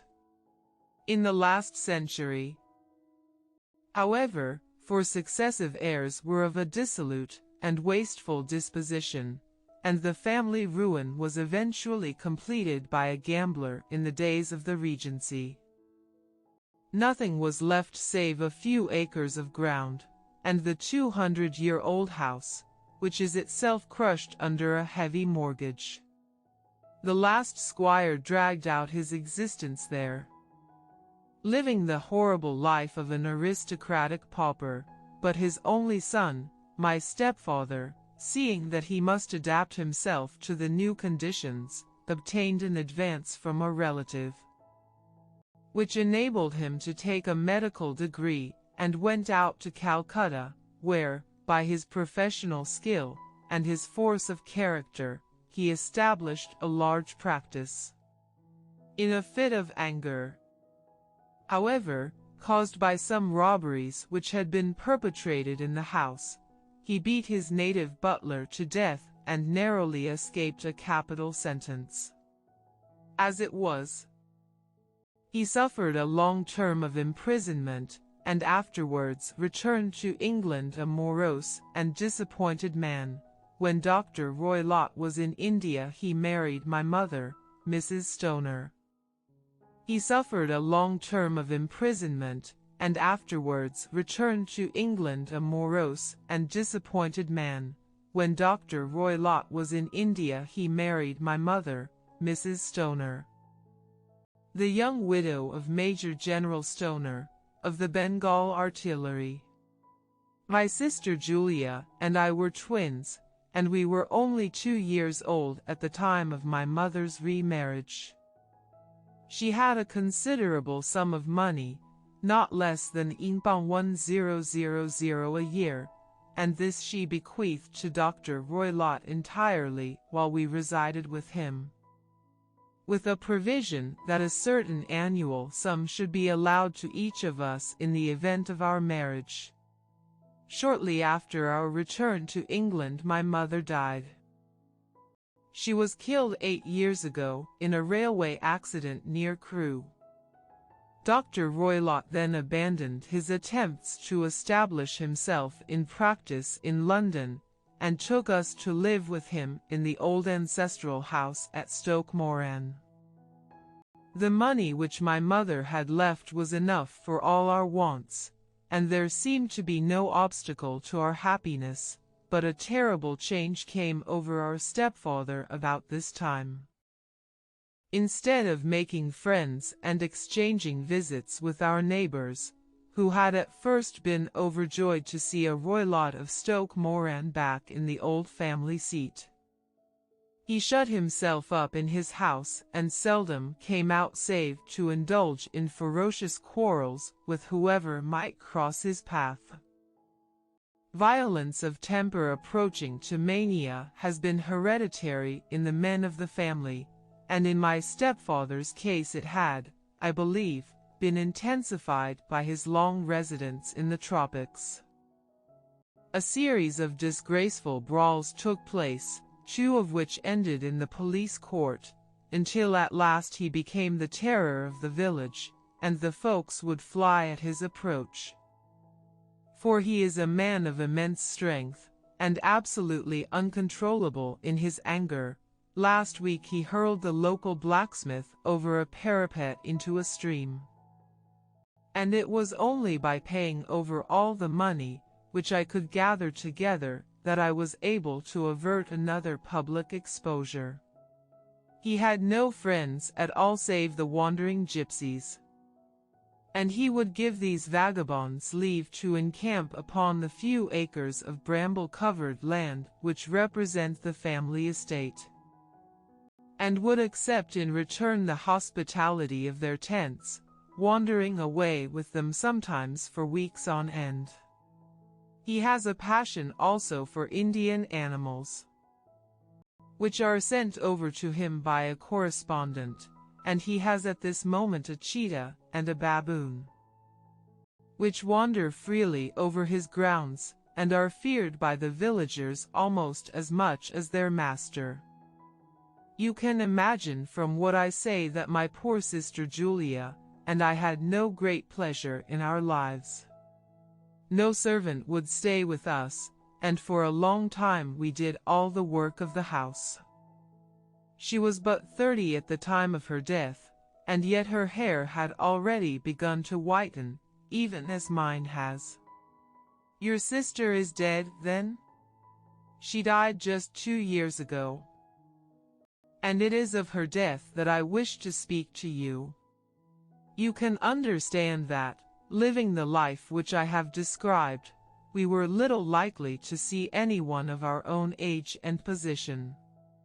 We had, however, an aunt, my mother's maiden sister, Miss Honoria Westphale, who lives near Harrow, and we were occasionally allowed to pay short visits at this lattice house. Julia went there at Christmas 2 years ago, and met there a half-pay major of Marines, to whom she became engaged. My stepfather learned of the engagement when my sister returned and offered no objection to the marriage, but within a fortnight of the day which had been fixed for the wedding, the terrible event occurred which has deprived me of my only companion. Sherlock Holmes had been leaning back in his chair with his eyes closed and his head sunk in a cushion. But he half opened his lids now and glanced across at his visitor. "Pray be precise as to details," said he. "It is easy for me to be so, for every event of that dreadful time is seared into my memory. The manor house is, as I have already said, very old, and only one wing is now inhabited. The bedrooms in this wing are on the ground floor, the sitting rooms being in the central block of the buildings. Of these bedrooms the first is Dr. Roylott's, the second my sister's, and the third my own. There is no communication between them, but they all open out into the same corridor. Do I make myself plain? Perfectly so. The windows of the 3 rooms open out upon the lawn. That fatal night Dr. Roylott had gone to his room early, though we knew that he had not retired to rest. For my sister was troubled by the smell of the strong Indian cigars, which it was his custom to smoke. She left her room, therefore, and came into mine, where she sat for some time, chatting about her approaching wedding. At 11 o'clock she rose to leave me, but she paused at the door and looked back. "Tell me, Helen," said she, "have you ever heard anyone whistle in the dead of the night?" "Never," said I. "I suppose that you could not possibly whistle, yourself, in your sleep?" "Certainly not." "But why?"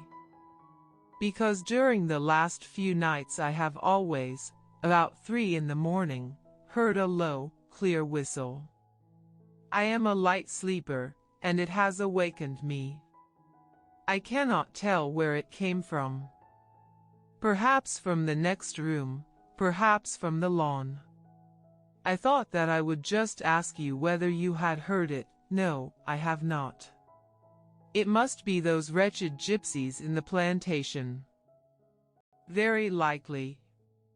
And yet if it were on the lawn, I wonder that you did not hear it also." "Ah, but I sleep more heavily than you." "Well, it is of no great consequence, at any rate." She smiled back at me, closed my door, and a few moments later I heard her key turn in the lock. "Indeed," said Holmes, "was it your custom always to lock yourselves in at night?" "Always." "And why?" "I think that I mentioned to you that the doctor kept a cheetah and a baboon. We had no feeling of security unless our doors were locked." "Quite so. Pray proceed with your statement." "I could not sleep that night. A vague feeling of impending misfortune impressed me. My sister and I, you will recollect, were twins. And you know how subtle are the links which bind two souls which are so closely allied. It was a wild night. The wind was howling outside, and the rain was beating and splashing against the windows.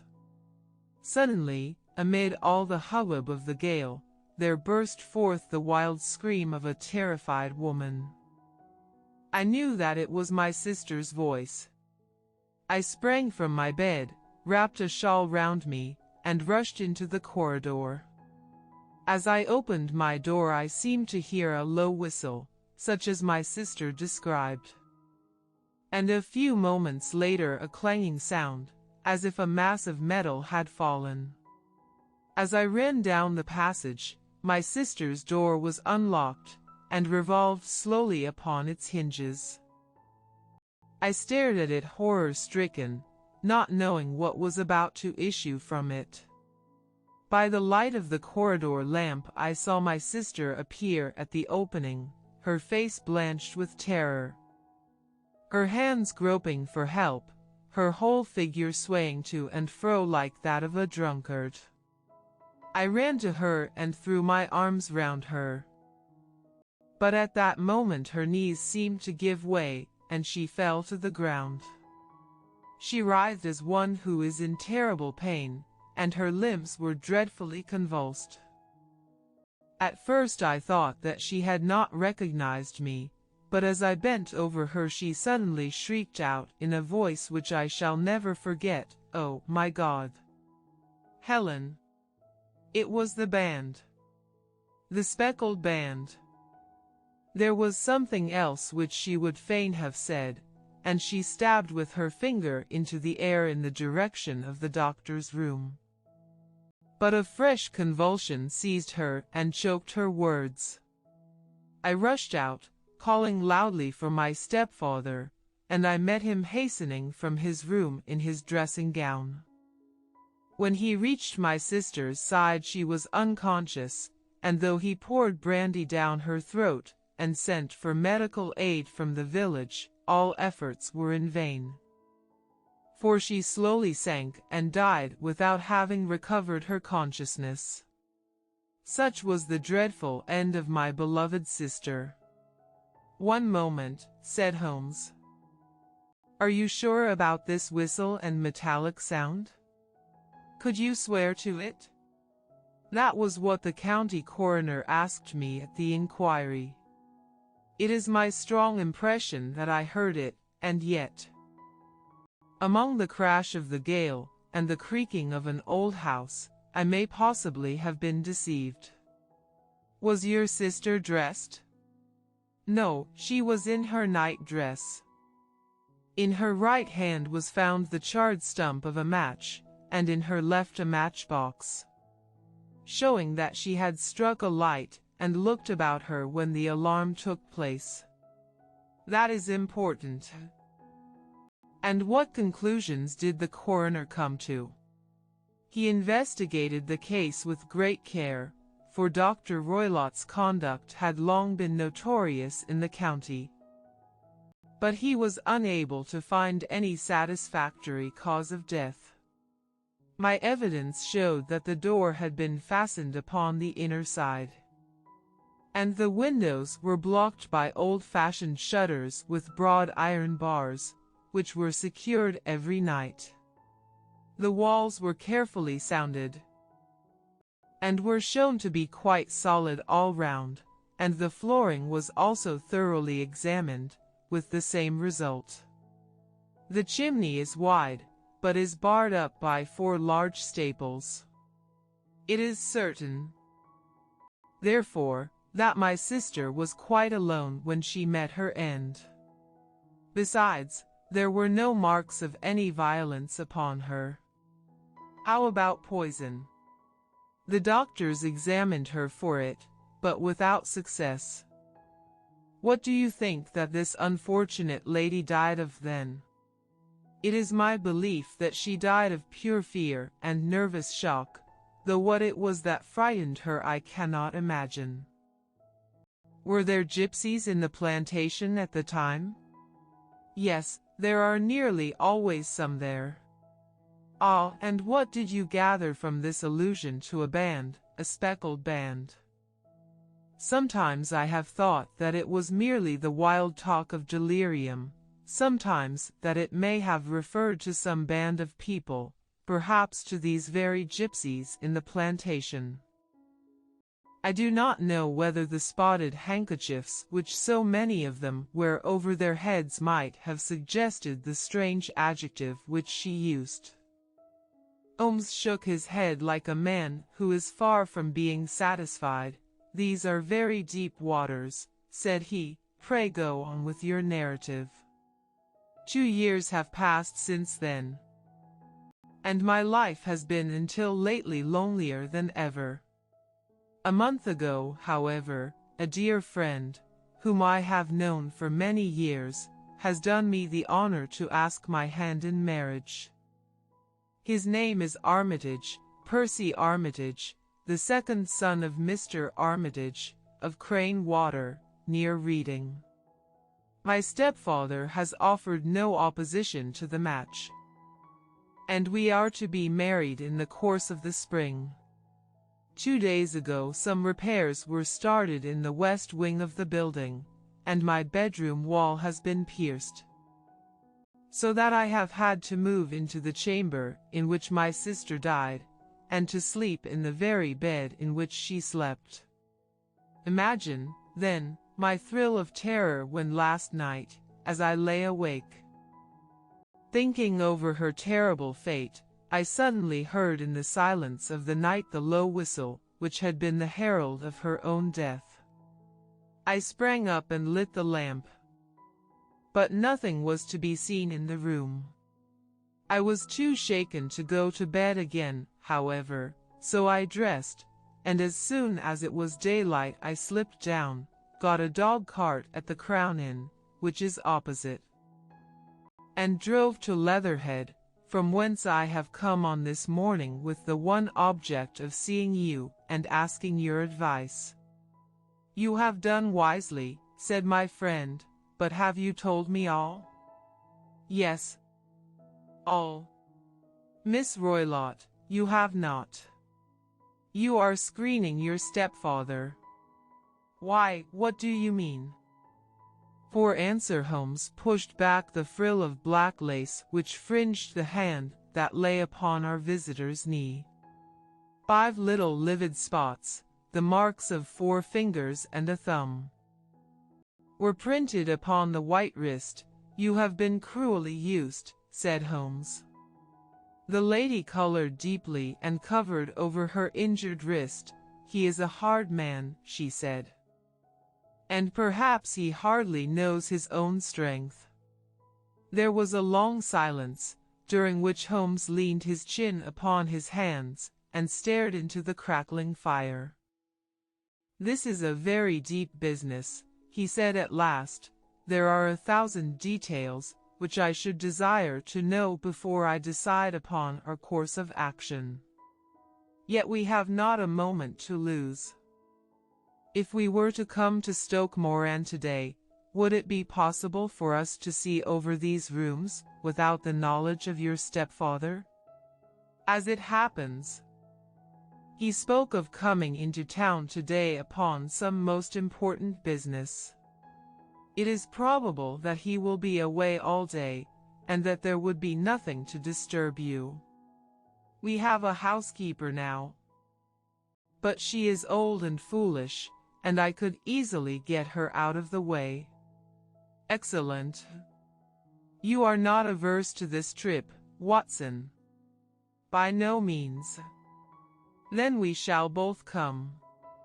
What are you going to do yourself?" "I have 1 or 2 things which I would wish to do now that I am in town. But I shall return by the 12 o'clock train, so as to be there in time for your coming. And you may expect us early in the afternoon.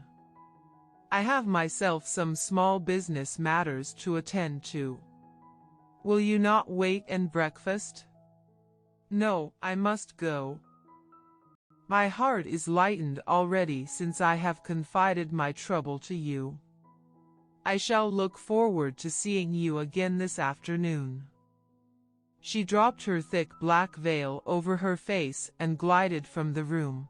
"And what do you think of it all, Watson?" asked Sherlock Holmes, leaning back in his chair.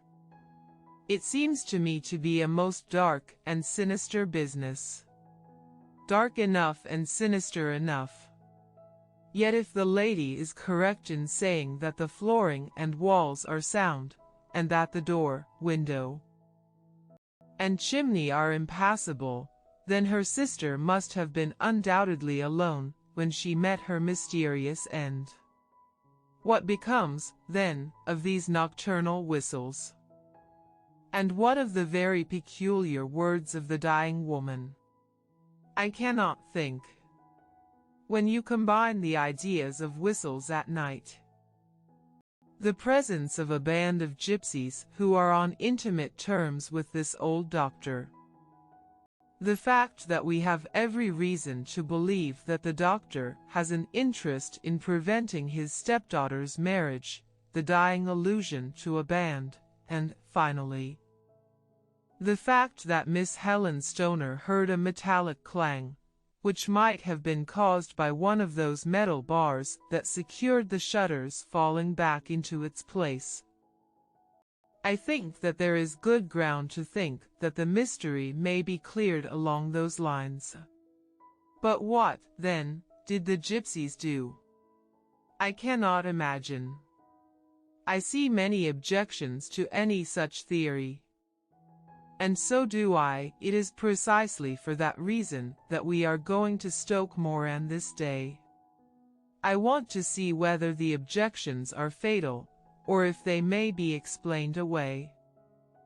But what in the name of the devil? The ejaculation had been drawn from my companion by the fact that our door had been suddenly dashed open, and that a huge man had framed himself in the aperture. His costume was a peculiar mixture of the professional and of the agricultural, having a black top hat, a long frock coat, and a pair of high gaiters, with a hunting crop swinging in his hand. So tall was he that his hat actually brushed the crossbar of the doorway. and his breadth seemed to span it across from side to side. A large face, seared with 1,000 wrinkles, burned yellow with the sun, and marked with every evil passion, was turned from one to the other of us, while his deep-set, bloodshot eyes, and his high, thin, fleshless nose, gave him somewhat the resemblance to a fierce old bird of prey. "Which of you is Holmes?" asked this apparition. "My name, sir, but you have the advantage of me," said my companion quietly. "I am Dr. Grimsby Roylott, of Stoke Moran." "Indeed, doctor," said Holmes blandly. "Pray take a seat." "I will do nothing of the kind. My stepdaughter has been here. I have traced her." "What has she been saying to you?" "It is a little cold for the time of the year," said Holmes. "What has she been saying to you?" screamed the old man furiously. "But I have heard that the crocuses promise well," continued my companion imperturbably. "Ha!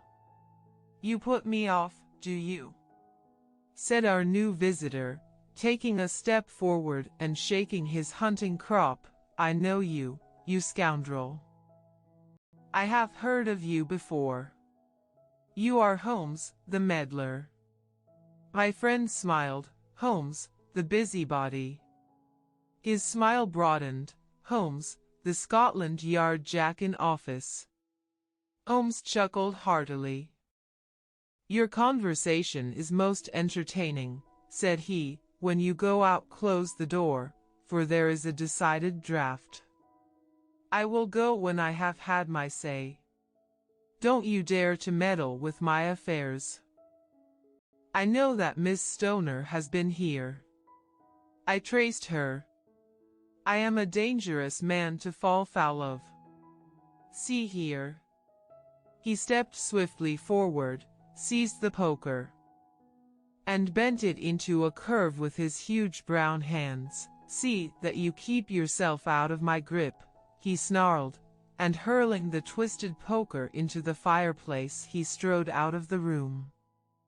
"He seems a very amiable person," said Holmes, laughing. "I am not quite so bulky, but if he had remained I might have shown him that my grip was not much more feeble than his own." As he spoke he picked up the steel poker and, with a sudden effort, straightened it out again. "Fancy his having the insolence to confound me with the official detective force." This incident gives zest to our investigation, however, and I only trust that our little friend will not suffer from her imprudence in allowing this brute to trace her. "And now, Watson, we shall order breakfast, and afterwards I shall walk down to Doctors' Commons, where I hope to get some data which may help us in this matter." It was nearly 1 o'clock when Sherlock Holmes returned from his excursion. He held in his hand a sheet of blue paper, scrawled over with notes and figures. "I have seen the will of the deceased wife," said he. "To determine its exact meaning, I have been obliged to work out the present prices of the investments with which it is concerned. The total income, which at the time of the wife's death was little short of £1,100, is now, through the fall in agricultural prices, not more than £750. Each daughter can claim an income of £250. In case of marriage. It is evident, therefore, that if both girls had married, this beauty would have had a mere pittance, while even one of them would cripple him to a very serious extent. My morning's work has not been wasted, since it has proved that he has the very strongest motives for standing in the way of anything of the sort. And now, Watson, this is too serious for dawdling, especially as the old man is aware that we are interesting ourselves in his affairs, so if you are ready, we shall call a cab and drive to Waterloo. I should be very much obliged if you would slip your revolver into your pocket. An Ely's no. 2 is an excellent argument with gentlemen who can twist steel pokers into knots. That and the toothbrush are, I think, all that we need. At Waterloo we were fortunate in catching a train for Leatherhead, where we hired a trap at the station inn and drove for 4 or 5 miles through the lovely Surrey lanes. It was a perfect day, with a bright sun and a few fleecy clouds in the heavens. The trees and wayside hedges were just throwing out their first green shoots, and the air was full of the pleasant smell of the moist earth. To me at least there was a strange contrast between the sweet promise of the spring and this sinister quest upon which we were engaged.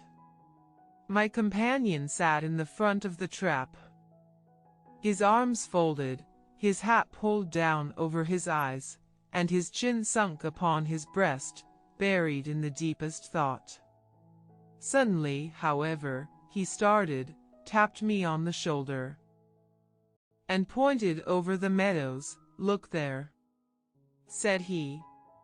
A heavily timbered park stretched up in a gentle slope, thickening into a grove at the highest point. From amid the branches there jutted out the grey gables and high roof tree of a very old mansion. "Stoke Moran?"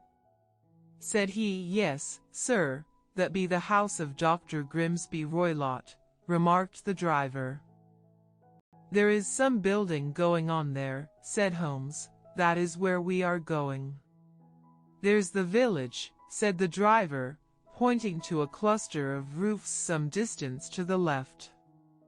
"But if you want to get to the house, you'll find it shorter to get over this stile, and so by the footpath over the fields. There it is, where the lady is walking. And the lady, I fancy, is Miss Stoner," observed Holmes, shading his eyes. "Yes, I think we had better do as you suggest." We got off, paid our fare, and the trap rattled back on its way to Leatherhead. "I thought it as well," said Holmes as we climbed the stile, "that this fellow should think we had come here as architects, or on some definite business. It may stop his gossip. Good afternoon, Miss Stoner. You see that we have been as good as our word." Our client of the morning had hurried forward to meet us with a face which spoke her joy. "I have been waiting so eagerly for you," she cried, shaking hands with us warmly. "All has turned out splendidly. Dr. Roylott has gone to town, and it is unlikely that he will be back before evening. We have had the pleasure of making the doctor's acquaintance," said Holmes, and in a few words he sketched out what had occurred. Miss Stoner turned white to the lips as she listened. "Good heavens!" she cried. "He has followed me, then? So it appears. He is so cunning that I never know when I am safe from him. What will he say when he returns? He must guard himself, for he may find that there is someone more cunning than himself upon his track. You must lock yourself up from him tonight. If he is violent, we shall take you away to your aunt's at Harrow. Now, we must make the best use of our time, so kindly take us at once to the rooms which we are to examine." The building was of grey, lichen-blotched stone, with a high central portion and 2 curving wings, like the claws of a crab, thrown out on each side. In one of these wings the windows were broken and blocked with wooden boards, while the roof was partly caved in, a picture of ruin. The central portion was in little better repair, but the right-hand block was comparatively modern, and the blinds in the windows with the blue smoke curling up from the chimneys, showed that this was where the family resided. Some scaffolding had been erected against the end wall, and the stone work had been broken into, but there were no signs of any workmen at the moment of our visit. Holmes walked slowly up and down the ill-trimmed lawn, and examined with deep attention the outsides of the windows. This, I take it, belongs to the room in which you used to sleep. The center one to your sister's, and the one next to the main building to Dr. Roylott's chamber? Exactly so. But I am now sleeping in the middle one, pending the alterations, as I understand. By the way, there does not seem to be any very pressing need for repairs at that end wall. There were none. I believe that it was an excuse to move me from my room. Ah, that is suggestive. Now, on the other side of this narrow wing runs the corridor from which these 3 rooms open. There are windows in it, of course. Yes, but very small ones. Too narrow for anyone to pass through. As you both locked your doors at night, your rooms were unapproachable from that side. Now, would you have the kindness to go into your room and bar your shutters? Miss Stoner did so, and Holmes, after a careful examination through the open window, endeavored in every way to force the shutter open, but without success. There was no slit through which a knife could be passed to raise the bar. Then with his lens he tested the hinges, but they were of solid iron, built firmly into the massive masonry. Said he, scratching his chin in some perplexity, my theory certainly presents some difficulties. No one could pass these shutters if they were bolted. Well, we shall see if the inside throws any light upon the matter. A small side door led into the whitewashed corridor from which the 3 bedrooms opened. Holmes refused to examine the 3rd chamber, so we passed at once to the 2nd, that in which Miss Stoner was now sleeping, and in which her sister had met with her fate. It was a homely little room, with a low ceiling and a gaping fireplace, after the fashion of old country houses.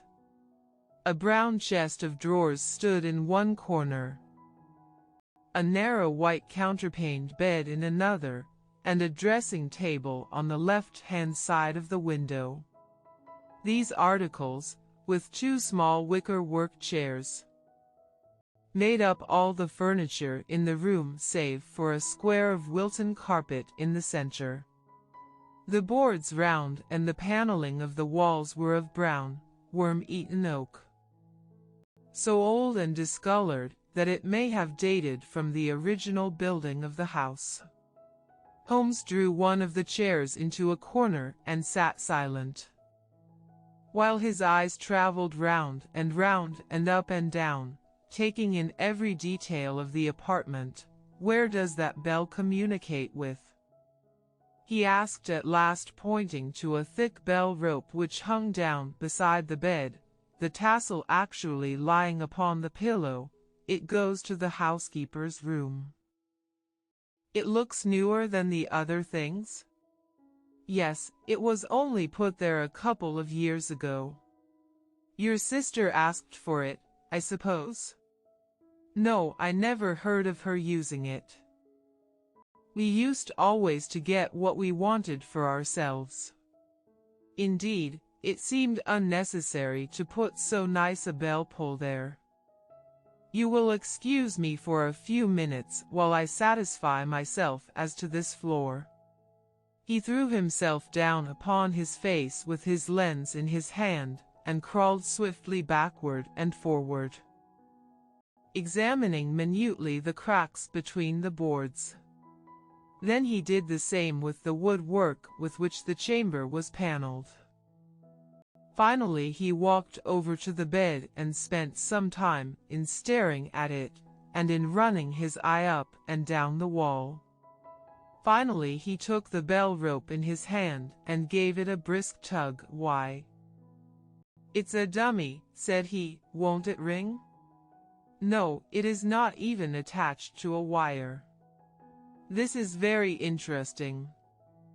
You can see now that it is fastened to a hook just above where the little opening for the ventilator is. How very absurd.